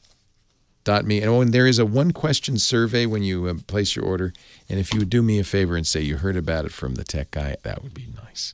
It helps support the show. Fracture.me, offer code TechGuy15 for 15% off your first purchase. And we thank Fracture for giving us a great way to put prints up on our wall. Oh, look, my phone says that's Time Bomb by Rancid. Oh, yeah. I like this song. Leo Laporte, the tech guy. It's weird when your phone recognizes a song faster than you do. That's not good. That phone named that song in 4 notes. 8888. Ask Leo. The phone number, thanks to Michael Cozio. He keeps us on our toes, our musical director here. Armando's on the line from Whittier, California. Hi, Armando. Hi, Leo. How you doing? I'm great. How are you? Doing good. Thank you for accepting my call. This is a first-time caller. Welcome. I have a question. I'm trying to connect. I don't know if you know. They're called Wemo light switches. Yes. Wi-Fi. Oh yeah, Wemo. I always want to say a Wemo when I hear Wemo. Yes. And I'm trying to connect. I'm connecting to my wireless router. Yeah. Am I able to say the name of it? Yeah, of course. It's a Nighthawk. Love them. I have a Nighthawk as well. Yeah. It's a 3200. It has the 2.4, the 5.0, and the 5.1. Excellent. But these Wemo light switches only work off a 2.4. This is really common in the Internet of Things world. And yeah, go ahead. So sometimes when I try to connect additional ones, I put it on 2.4, and then they ask me for my password, and it says wrong password. And according to what I was told, it's like a 3-lane highway. You got 2.4, you got 5.0, and 5.1. The 2.4 is getting too cluttered with the Wemo light switches. And they told me to go switch from channels, play with the channels, the 1, 6, 9, or 11. Oh, man. And this, by the way, is why you're seeing people use mesh routers now, because they do all this kind of automatically. And is there any way I could speed up the 2.4 or help it along? But 2.4 is very congested. It was the original Wi-Fi frequency, 2.4 gigahertz. And eventually they added 2 more bands in the 5 gigahertz range. And if your router, I would go into the Nighthawk settings, because your router can do some of this. As I remember, the Nighthawk had some pretty sophisticated settings. And among other things, you could say, look, I want you to have one password and one name for all 3 frequencies. I want you to do smart handoffs. I want you to choose the bands better. And in other words, let the router should have the smarts to help you do this rather than you do it manually. Now, if it doesn't have those features, you can do a better job. But the first thing you need to do is get a Wi-Fi analyzer program. Do you have an iPhone or an Android phone? An iPhone. Okay. There aren't any really good ones for the iPhone because Apple prevents an app from looking at the Wi-Fi radio. But you can run on your, do you have a PC? Yes. You can run on your, it's better on a phone because you can move around. You can check, how it is different spots in the house. If you got a laptop, download Insider with 2 S's. That is Insider? Insider. It's a Wi-Fi analysis program. And what it'll tell you is it'll tell you what everything is using. So it'll tell you not only what band, but what channels within the band. So you have the 2.4 gigahertz band, but there are 11 channels that you can use inside of it. Frankly, that's deceptive to say 11 because really there's only 3 because of the side bands. When a device, let's say you put a device on channel 3, it's going to use channel 2 and 4. Actually, I think it's 1, 2, 3, 4, 5, 6, 7, 8, 9. The height.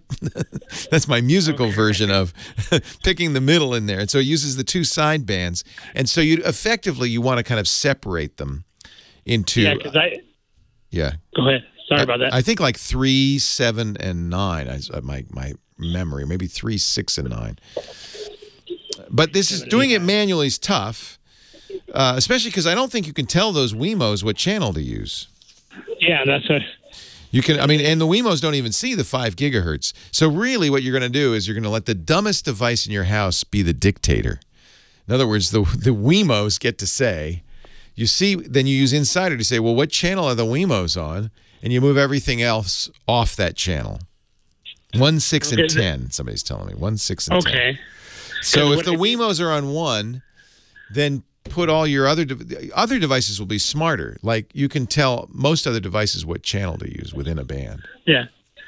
Because I had my son's Xbox, my computer, I had my computer wireless. No. I put everything on 5.0. It's crazy. I have, and this is one of the reasons why people are starting to go to these much more expensive solutions, frankly, like the Eero or my Eero, I have 37 devices connected.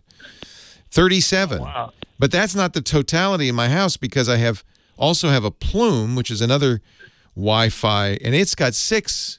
I put the IoT on a separate network. That's another way to do it. Put the IoT in a separate network. So get a Wi-Fi analyzer. There are lots on Android. There aren't any on iOS, but there are on the Mac and on the PC. Insider is a good one. It'll help you map out. You'll see where there's congestion. It's not just you, by the way. You'll also see that your neighbor's Wi-Fi is there too. And that's what they tell me. It can congest with sometimes with the neighbor's Wi-Fi because that's everybody. Yeah.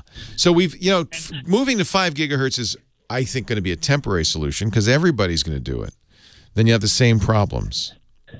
So, if there's somebody like this Leo guy living next door and he's using 36 different internet devices, 42 different internet devices, then you're really going to have problems. Because you know what I do, and your neighbors may be doing this, you can buy routers that eat more bandwidth.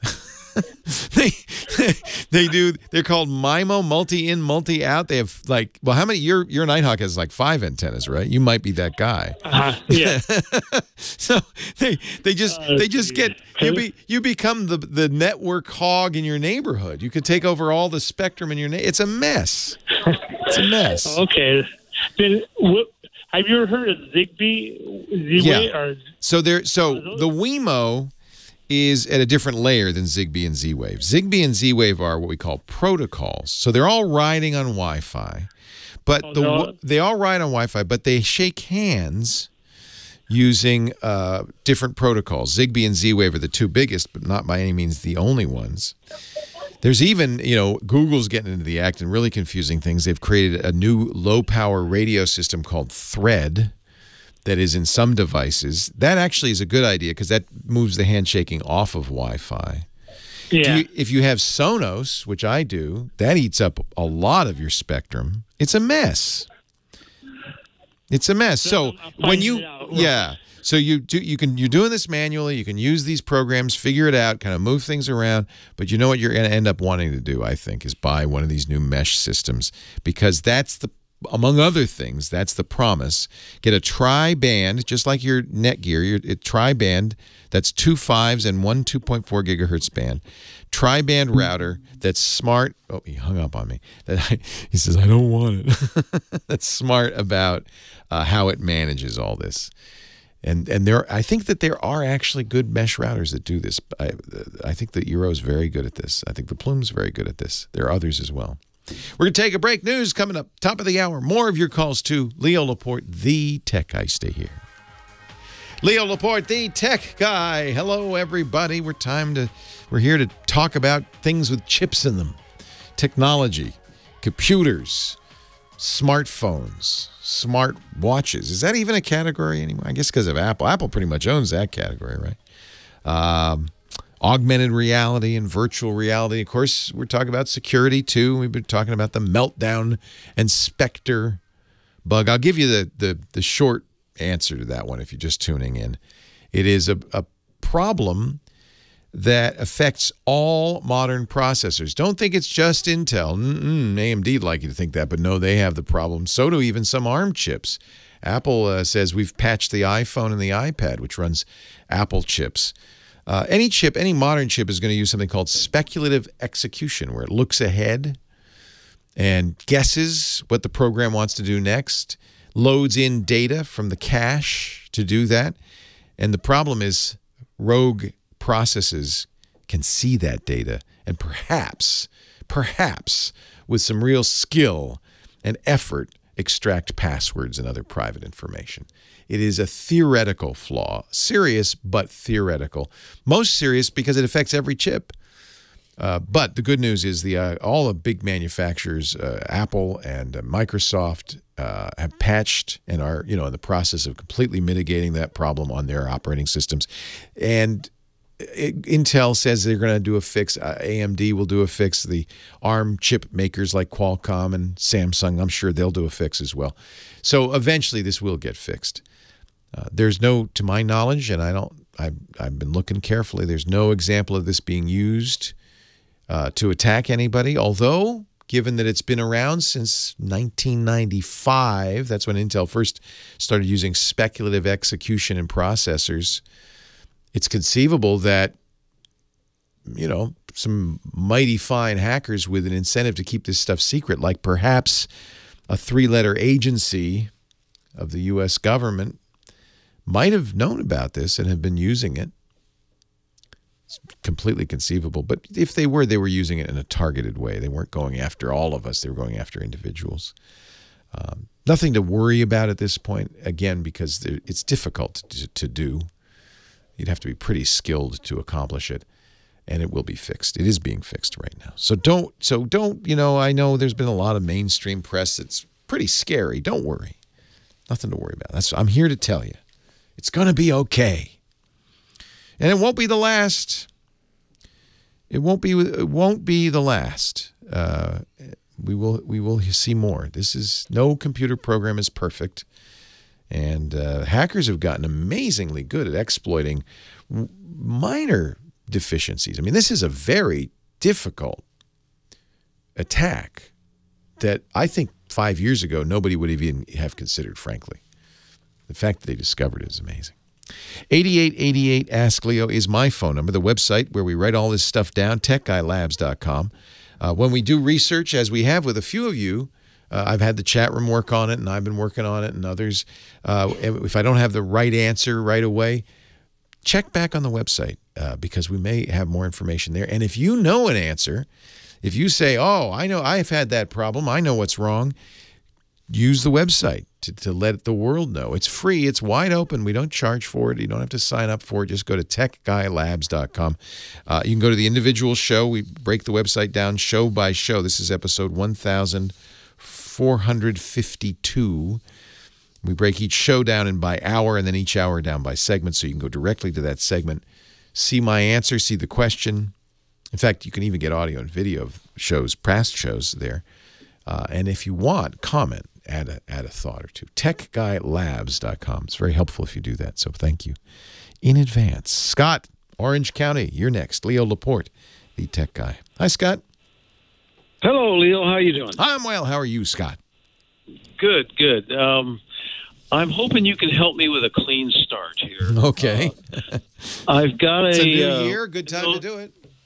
That's right. I've got a Windows 7 laptop, and I've been using Windows since I don't know Windows 3 something like that. But I'm a casual user. I just know enough to be dangerous. And I'm frankly sick of Windows, sick of all the problems. I just want it to work. And my wife was good enough to get me a MacBook Air for Christmas. Wow, that is a nice gift. Yeah, I was very happy because I've been talking about getting a Mac, but I just didn't want to pull the trigger on the price. I think you'll like it. They're expensive, but you know what? They're really well made. You already can tell that, right? Just touching that Air, it's beautiful, unibody aluminum. It's just gorgeous. Yeah, and I've been an iPhone user for a long time, okay. So I know a little bit. But what I want to do is I want to transfer all my documents and pictures and everything from the Windows 7 to the MacBook, and I tried using their migration wizard, and I set up my laptop so it wouldn't shut itself off in the middle of the night, and I forgot to even think about checking the MacBook, and it shut off in the middle of the night, so it didn't finish. And so I wanted to start over, so I just deleted that all. I reformatted the whole Windows machine. I mean, the Mac. Wow, you started over.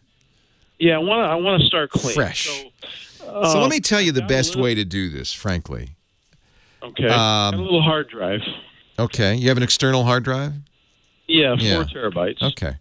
So that's big. That's plenty of room to get everything that's on that Windows 7 machine off. I do think the manual is the best way to do this, and I'll tell you why. You're probably going to want to use the Apple program Photos to manage those photos, for instance. So the best way to do this would be to, do you have the photos all in one or a series of folders all in one place on the Windows machine? Yeah, they're all under My Photos, but I've got a bunch of subfolders. Yeah. So identified. Just plug in that external drive into the Windows machine. I mean, by the way, the drive should be formatted for Windows use. Macs can read Windows drives, but Windows can't read Mac drives. So okay, well, this little Seagate is formatted for both. Perfect. Yeah. Mac and Windows. Yeah. Well, it's Windows and Mac can read it. So that's good. So you can drag that My Photos folder over. Now, the only thing to be aware of is sometimes those folders are magical. They're not really folders. They're libraries. But I check and see if you've copied it. You'll know because it'll say, okay, copying 1,894 files. I'll see you tomorrow. It'll take a while. Yeah. But do that. And now I'm going to just do photos first. You can do this all at once, but I'm just going to describe this process. So you'll copy it on there, and then you'll plug that drive into the Mac, open Photos on the Macintosh, open the Photos app on the Macintosh, and import. And you'll point it to the external drive, and you say import the photos from that drive. Now, the only thing to be aware of here is your Mac hard drive size. You don't want to import so much that you've filled up the drive. It's 512, so... Okay, you just have to make sure, if you have a few gigabytes of photos, that's not the end of the world. So, and then import them. That way they'll be in Apple's Photos. That'll work best with your iPhone. They have nice editing tools, and I think it's a great way to start. And those photos are protected by Apple. Inside Photos, you can even back them up to iCloud, all of that. What other data? You have documents, files? Yeah, I've got... the Office program on my laptop, and I went ahead and bought an Office version for Mac. You got the Mac version. Very simple. Yeah, so should I download the program onto the MacBook first before I drag the Doesn't matter. Doesn't matter. You're not going to do the same thing. You imported with Photos, but you don't do that with Office. You just take them from the My Documents folder on your Windows machine, put it on the external drive, and just put it on. And you can... there is a Documents folder. You can put it in there. You can create new folders if you want. It doesn't matter. The organization there is whatever suits you, because Office just will ask you, where do you want to get these?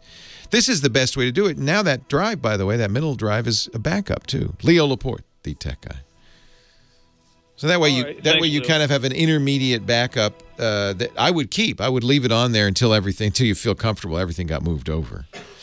So, yeah, you can use Microsoft is doing something very similar to Apple. Microsoft, they call it My. They add the word My, but it's the same. There's My Documents, My Photos, My Music. You can copy those individual files over onto that drive and then just put them on the Mac. Are you moving music? Yeah, music, photos, and documents. So treat music the same way you treat photos. Put it on the external hard drive and then import into iTunes. Don't copy it manually onto the hard drive onto the Mac. Import it in iTunes. That way iTunes will index it all and have it for you. Okay. So in other words, when you can, everything except everything except the Office. Yes, except the Office. When you can, it's best to use the Apple programs, the Photos program and the iTunes program, to import it rather than just copying them over. Okay. But you can't. Right. But Office doesn't do that. There's no import, Office documents. But the nice thing is you'll be able to open them and read them, and just as if they were on the on your Windows machine, it'll be just the same. That's what I'm going for. But I just don't want all the this Windows machine has some little. That's why you don't use the migration assistant. I think you're exactly right. That's why I don't want to do it. I don't want all that stuff over there. The other quick question, if I can. Sure. We're using Quicken on the Windows machine, and Quicken's jumped on this subscription bandwagon. I really want to avoid subscriptions if I can. I suppose I'm not going to be able to forever.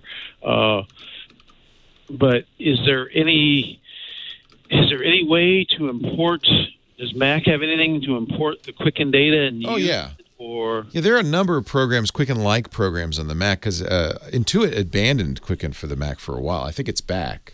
I do think they have Quicken now, but you're right. I think they're going to subscription. Actually, Intuit seems to want everybody to use Mint instead. It is kind of old-fashioned to do this, Quicken thing where you manually enter stuff or you import stuff. It's kind of old school. Everybody's gone to these more automated systems like Intuit's Mint, which is just a website that you give access to all your accounts, and it does it for you basically. No more data entry. Safe? Yeah. Is that safe to have? Yes, it is, because they use as their back end a service that all the banks use. So the banks already. So in other words, yes, it's safe. I had the same concern you did, and I looked into it, and it's in fact safe. So I look at Mint. There's another company that is more investment focused, but does the same thing as Mint that I like a lot, called Personal Capital. Personal Capital. And what you'll do, and they use same idea. They use Yodlee or a similar service that's already used by credit cards and banks to hold your credentials. So they basically just say, yeah, we want to be a subscriber to your Yodlee information, and then that way you don't do any data entry. It's got your check register, and it does budgeting, and it does all the things that you probably use Quicken for. Automatically. I would at least take a look at it. But then there's Money Dance, which is very popular on the Mac. There's a lot of similar programs. There used to be one called Ka-Ching. There are a lot of similar Quicken programs, but I think that's old school. The whole idea of, I got my check statement. Let me import it into my Quicken. Well, yeah, it's certainly a pain in the butt. Yeah, don't do it. Do Mint or Personal Capital. I'd try both. Okay. All right. Right on. I'll check that out. Thanks for calling. All right. Thank you, Leo. My Appreciate pleasure. it. Take care. Leo Laporte, the tech guy. 8888. Ask Leo. One of the things our last caller was asking about is actually an interesting topic. He uses Quicken for Windows, which is Intuit's venerable checkbook management, financial management software. Remember, Microsoft had money for a long time, and Intuit was so successful with Quicken that basically Microsoft surrendered. They stopped making money. They said, all right, y'all want to use Quicken, go right ahead. But even Quicken now is old school, in my opinion. Every month you get your check statement, and either you manually enter it or you download it from the bank, you put it in Quicken, and it's a lot of work every month to do that. Some people like it. If you like doing that, go right ahead. Certainly, I have a business. We have people, accounting people, bookkeepers who do exactly that. But for personal finance, I prefer to use one of these newer services. Intuit has one called Mint, And then there's one, I actually use one from a company called Personal Capital. It's a little more investment focused, but it's called Personal Capital. They have mobile apps and desktop and web-based apps. And the way these work is you give them permission to access your bank. And from then on, they have a real-time, basically your check register is on your computer or on your phone or both. And they have a real-time access to your credit cards, your investments, your bank accounts. And they can give you exactly the same financial picture you would get from a program like Quicken. They even can do budgeting and all the kinds of things people use Quicken for. The only thing that they don't do is, I guess, one of the rationales for using these finance programs is make sure the bank hadn't made a mistake. I'm going to manually enter every transaction and see if it all adds up the same way the bank adds it up. It kind of makes you laugh to think about it, but that's kind of what we were doing. I think, I don't think the bank's going to make a mistake. I trust the bank. So you're trusting the bank if you use these services. Raises an interesting question. I know everybody in the chat room's freaking out saying, wait a minute, is it safe? And I had the same concern. I started signing up for Mint years ago when Intuit started offering it, and I froze. I said, wait a minute, what am I doing?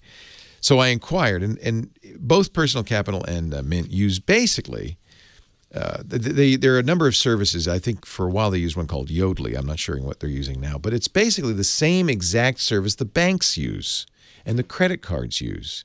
They already, in other words, the place that you're using already knows all your logins. It has them all. It's being used, and it's trustworthy. And so I don't think it's any less secure. Let's put it this way. It's no less secure than your bank. So, yeah, banks get hacked, sure.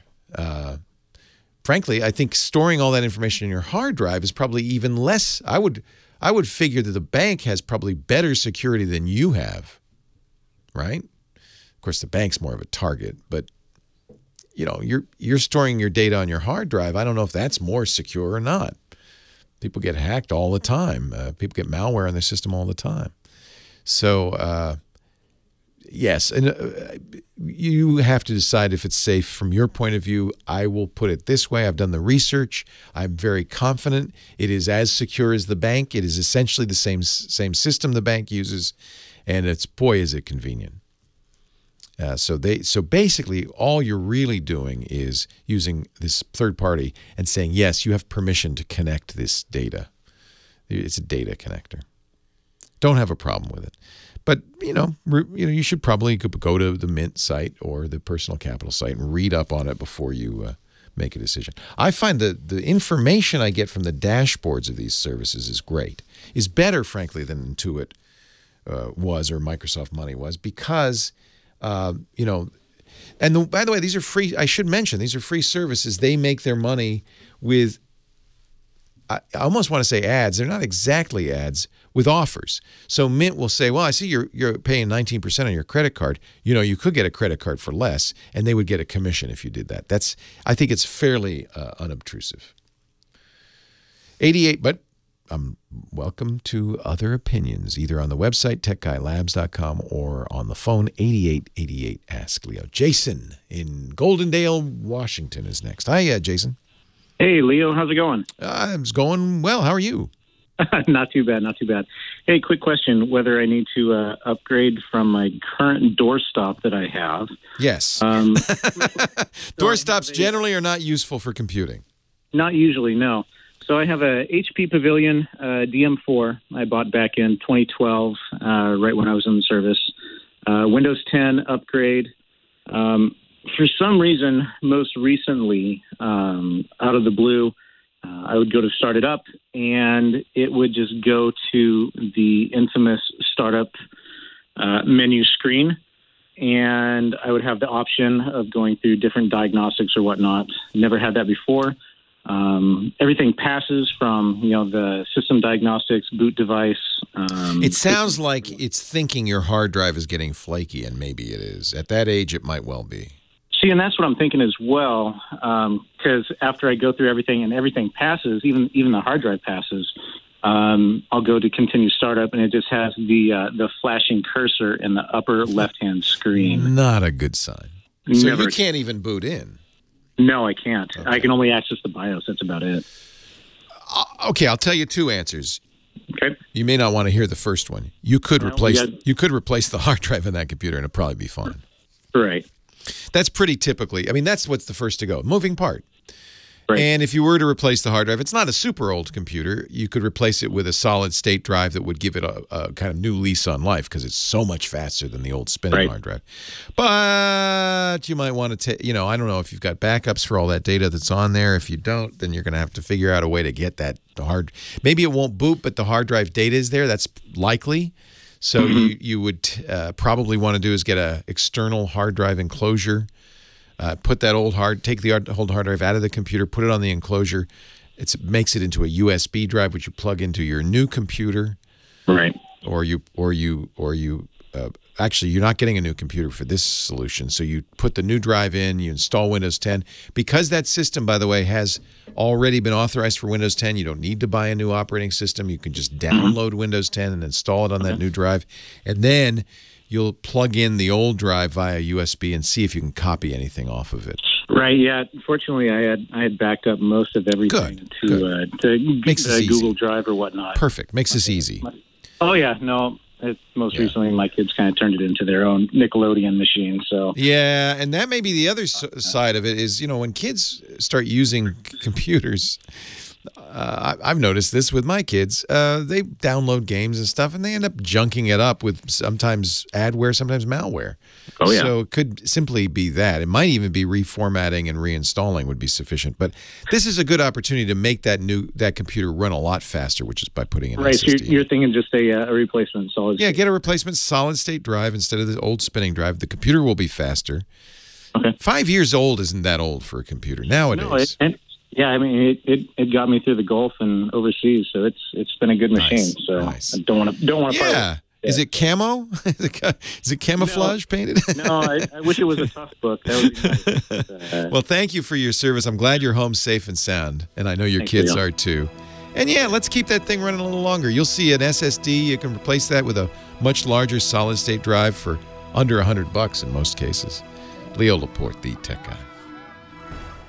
2003 remaster of Magic by Pilot. Am I right, Michael Cozio? Well, I should say my Pixel 2 phone is right. Leo Laporte. Given that it doesn't know every song in the world, it does a very good job, I must say. Leo Laporte, the tech guy. 8888 Ask Leo, the phone number. Gordon is next. He's from Beaumont, California. Hello, Gordon. How you doing, Leo? I'm well. How are you? Good. You gave me good advice a little while ago when you told me to get a Trio phone, so I used that for a little while ago, a long while ago. You know, I think our friend Steve Gibson, who does our security show, I think he has some Trios in his freezer. He liked that. Really? Yeah. Steve has a strange, some might say odd habit. When he finds technology he really likes, he worries they're going to stop making it, which they did. So he buys a bunch of them. and then he wraps them airtight so that you don't get any condensation and puts them in his freezer so the battery doesn't decay. I doubt he really wants to pull that out of the freezer. Well, Leo, my question has to do with a lot of photographs I have. I'm going to use a service to copy on the digital several thousand slides. I'm going to go through and sort the slides before I do that because I don't want to pay for all of them, but there's still going to be a couple of thousand. And then what I want to do is be able to store those in something where I can organize, make comments, and share them with my my relatives. Yes. Do you mind putting them online? That's the best way to do this. No, I don't, but I don't want to use Facebook for it. No. In fact, Facebook is a bad place to store photos, despite what they say, despite the fact that they are the #1 place people save photos, because they downgrade the image considerably. Right. I'm going to recommend, there are a number of places. Of course, I use Google Photos, but I'm going to recommend a company you might remember from the old days called Shutterfly. Does that ring a bell? Oh, yes. Yeah. They were a photo service company, one of the first that would take your photos and print them and send them to you. They offer free storage of full-quality originals. They have a very nice organizational tool, but they also let you share it with family and friends. And this is the part I love. When family and friends say, oh, I want that print, They don't have to go to you, Gordon, and say, get me a print, would you? Oh, they can buy it themselves. You can even make a little money on it if you wanted to. Now, is that if I use that Shutterfly, is that a place that I can organize? Can I make comments? I use, for the last 3-4 years, I've switched over to the dark side, and I use the Mac now instead of the other ones. And so I use Photo. I haven't used it a lot. I'm not real familiar with it. Apple's Photos is also a very good way to do it. I mean, if you're already using Apple's Photos, import them into Photos. You can do not just commenting. You can, they have a nice little auto enhance button. I mean, you can polish them up. Sometimes with slides, it depends on the service you use. There's little dust or speckles and things. You maybe white balance. If you had a lot of Ektachrome slides, I had a lot of Ektachrome slides. Those tend to be a little blue. And I do have both. Yeah, so those slides you can, in mass, using Apple's Photos, color correct. So they no longer look Ektachrome blue. They look just as beautiful as you remember. All of those features are nice to have. You do that all locally.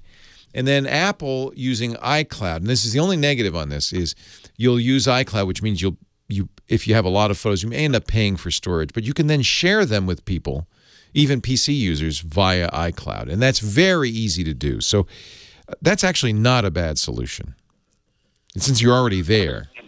Well, I have relatives who use the light shop and that type of thing. Yeah. Now that I'm the verge of retiring, obviously, and having known about Trio, now I'm going to spend a lot of time, and I didn't want to invest a lot of time on the photo, learning it well if there's a better program to learn. And maybe let those Lightroom guys do it. Yeah. Do they do it too? Yeah, they could do it too. So they can download originals. Apple stores the originals. This is the main reason you don't use Facebook is they squinch the photo to make it lower quality, so it takes less space on their servers. But because you're paying for storage at Apple, they don't reduce the quality at all. It's the original quality. In fact, it might be reduced on your computer, but it's always original on iCloud. Shutterfly does the same thing, and their theory is, well, we're going to make money because you're going to buy prints, you're going to buy mugs, you're going to buy mouse pads.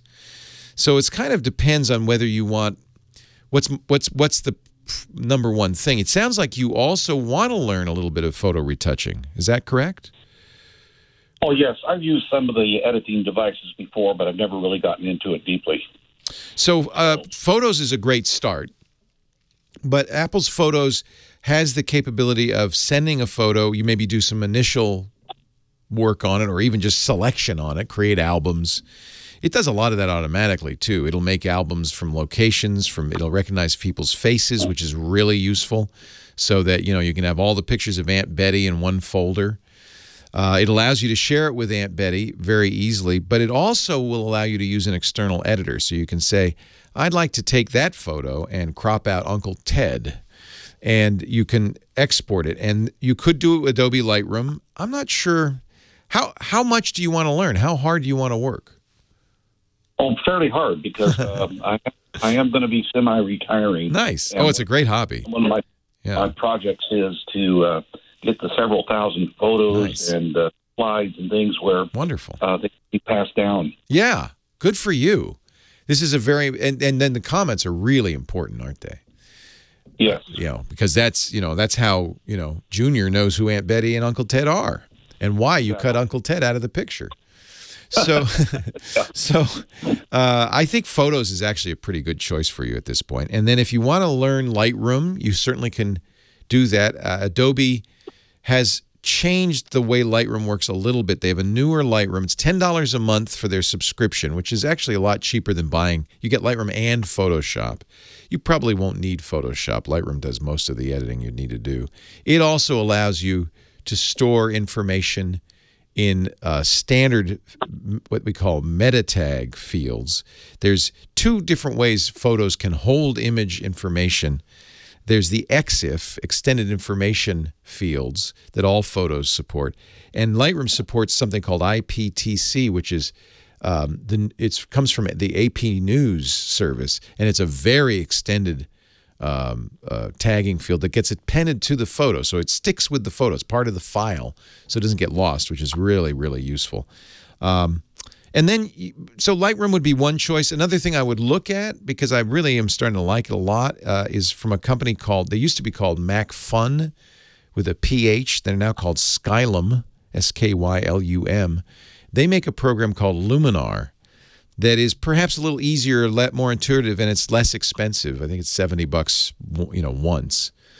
And that's another very good choice. And one of the reasons people like it is, thanks to Instagram, people are kind of used to doing photo editing using filters, where you just apply a filter, kind of like you do on Instagram. I don't know if you've used Instagram. Just apply that filter. And so with Luminar, they've kind of adopted the filter approach, which is a little more intuitive. You can see what the photo is going to look like, but you also have access to all the underlying sliders that you would in Lightroom. So it's kind of a nice intermediate choice. One last quick question is the service I'm using will take my slides and put them into either 2,000, 3,000, or 4,000 pixel. And there's not a lot of price difference. Is there a... That's an interesting question, because I would say normally you'd say get the highest resolution available, but remember there's only a limit in the resolution to the slides themselves. Slides tend to be pretty good. So I would ask them what they recommend. You can certainly have more resolution than the data in the slide.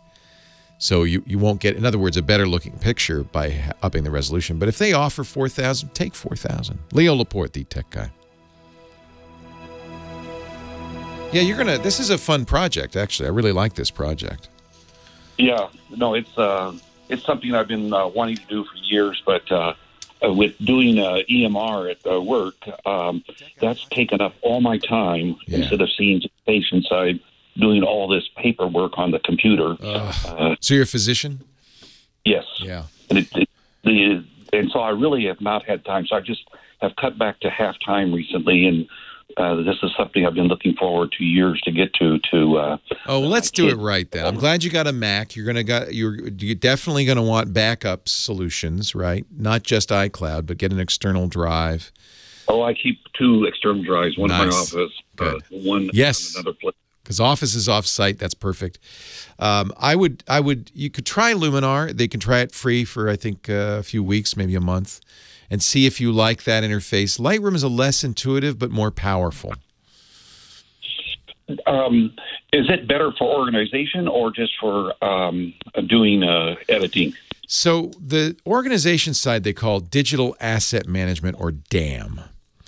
Lightroom is a DAM. It does very good organizing stuff. Luminar does not have a DAM component, but Skylum is working hard to add that, because they realize with the change in pricing for Lightroom and Photoshop, there are people looking for alternatives.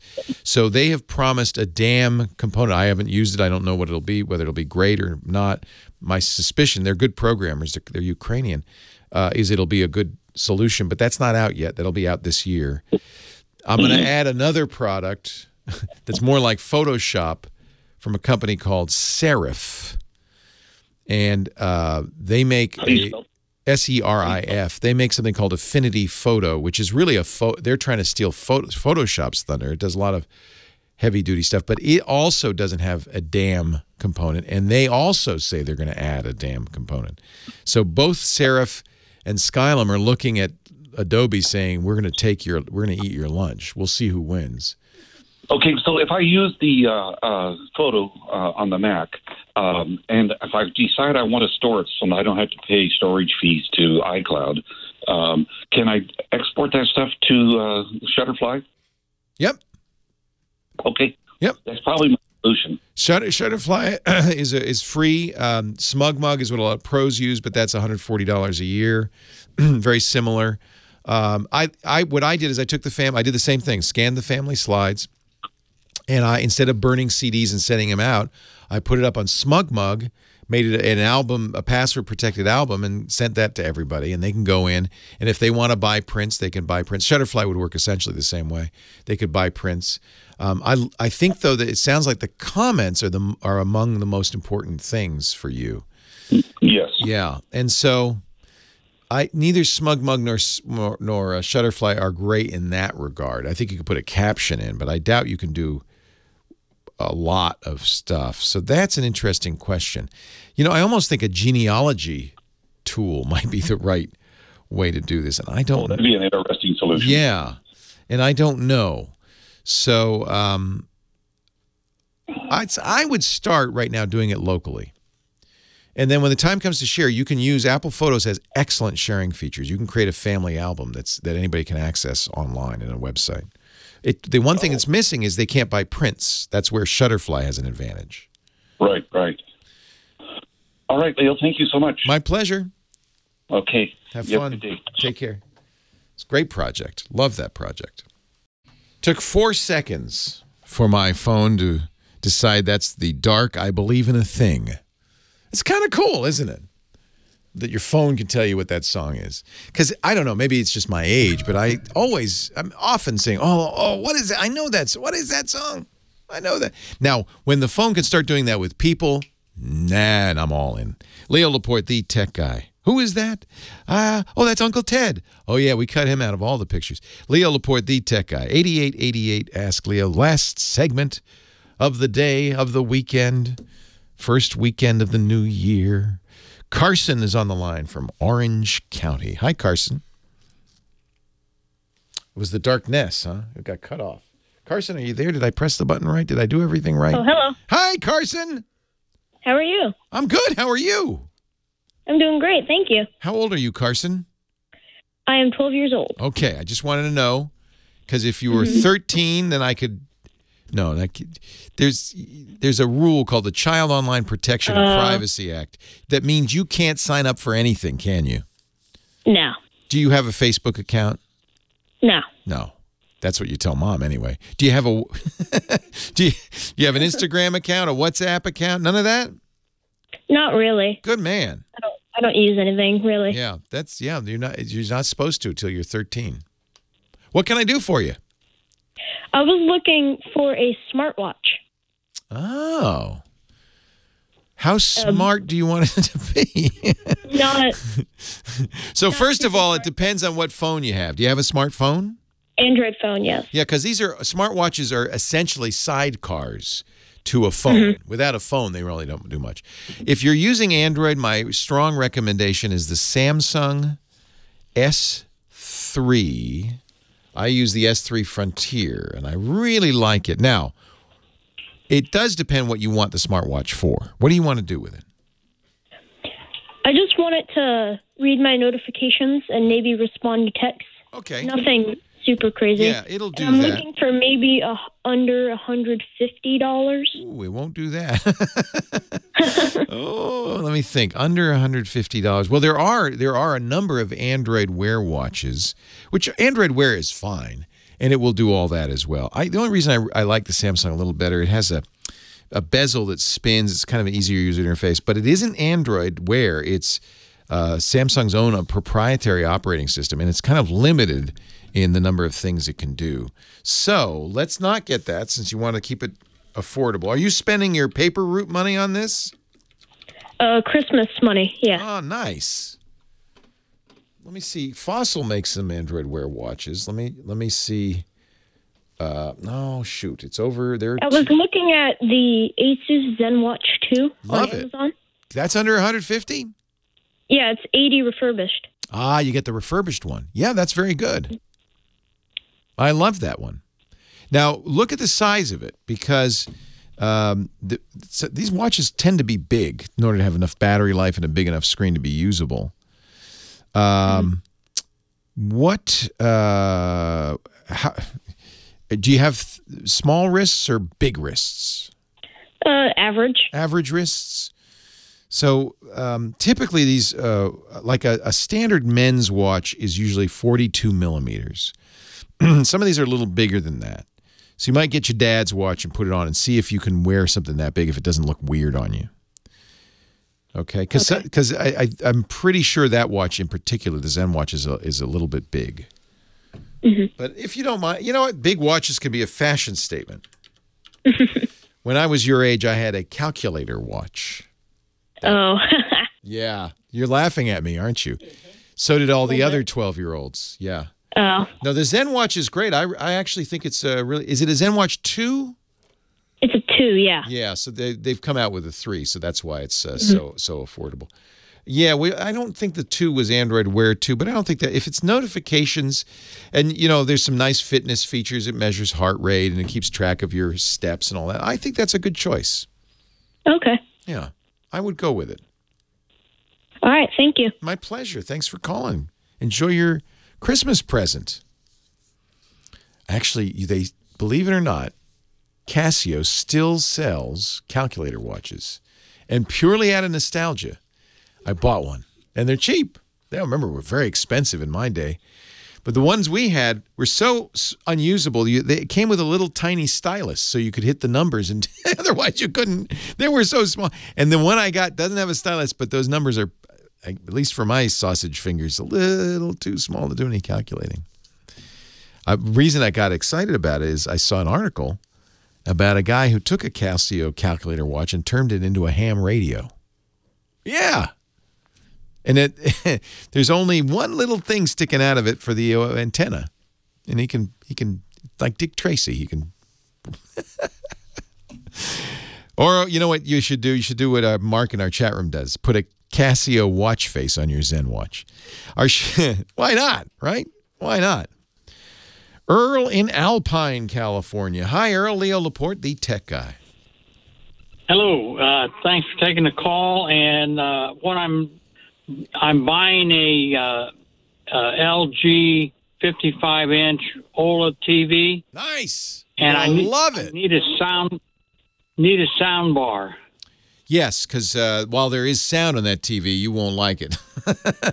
I have an LG. I love my LG OLED. Every day I watch it, I think, wow, I can't believe how good this looks. But it is so important, as good as the picture is, to have great sound. So I'm glad you're looking into this. I mean, the best way to do it, of course, get an AV receiver, buy 5 surround speakers, left, right, center, and left and right surround, and buy a subwoofer. That's going to give you your best results. But the sound bar is, for a lot of people, the next best thing. And there are some, because, frankly, who wants to wire up the whole house and, runs wires across the room and all of that stuff. A sound bar can give you much of what a surround sound system can do with just a bar under your TV. So our friend Scott Wilkinson has some sound bars he really recommends. He likes sound bars from companies like Onkyo. I'm just quickly looking to see if he has a review on his website. He's our AV guy, and Scott has is the editor at avsforums.com. And I'm just curious what sound bars. I think he's recommended in the past. Let's see here. I'm just looking through his recommendations. There's the Bose. That's kind of expensive. Vizio has a very good sound bar. Yamaha. These are in the couple of $100 range. Is that close to your price point? Yeah, that's fine. Yeah. So I would say look at the Yamaha YAS 106. They may have a more up-to-date version of that. The Vizio SmartCast. These are under $300 and excellent choices. And I'll put a link to Scott's reviews in our show notes, techguylabs.com. Thank you, Heather Hammond. Thank you, Michael Cozio. Thank you all for being here. See you next time. Well, that's it for the Tech Guy Show for today. Thank you so much for being here. And don't forget, TWIT, T-W-I-T. It stands for This Week in Tech, and you'll find it at twit.tv, including the podcasts for this show. We talk about Windows on Windows Weekly, Macintosh on Mac Break Weekly, iPads, iPhones, Apple Watches on iOS Today, security on Security Now. I mean, I can go on and on and on. And, of course, the big show every Sunday afternoon, This Week in Tech. You'll find it all at twit.tv. And I'll be back next week with another great Tech Guys show. Thanks for joining me. We'll see you next time.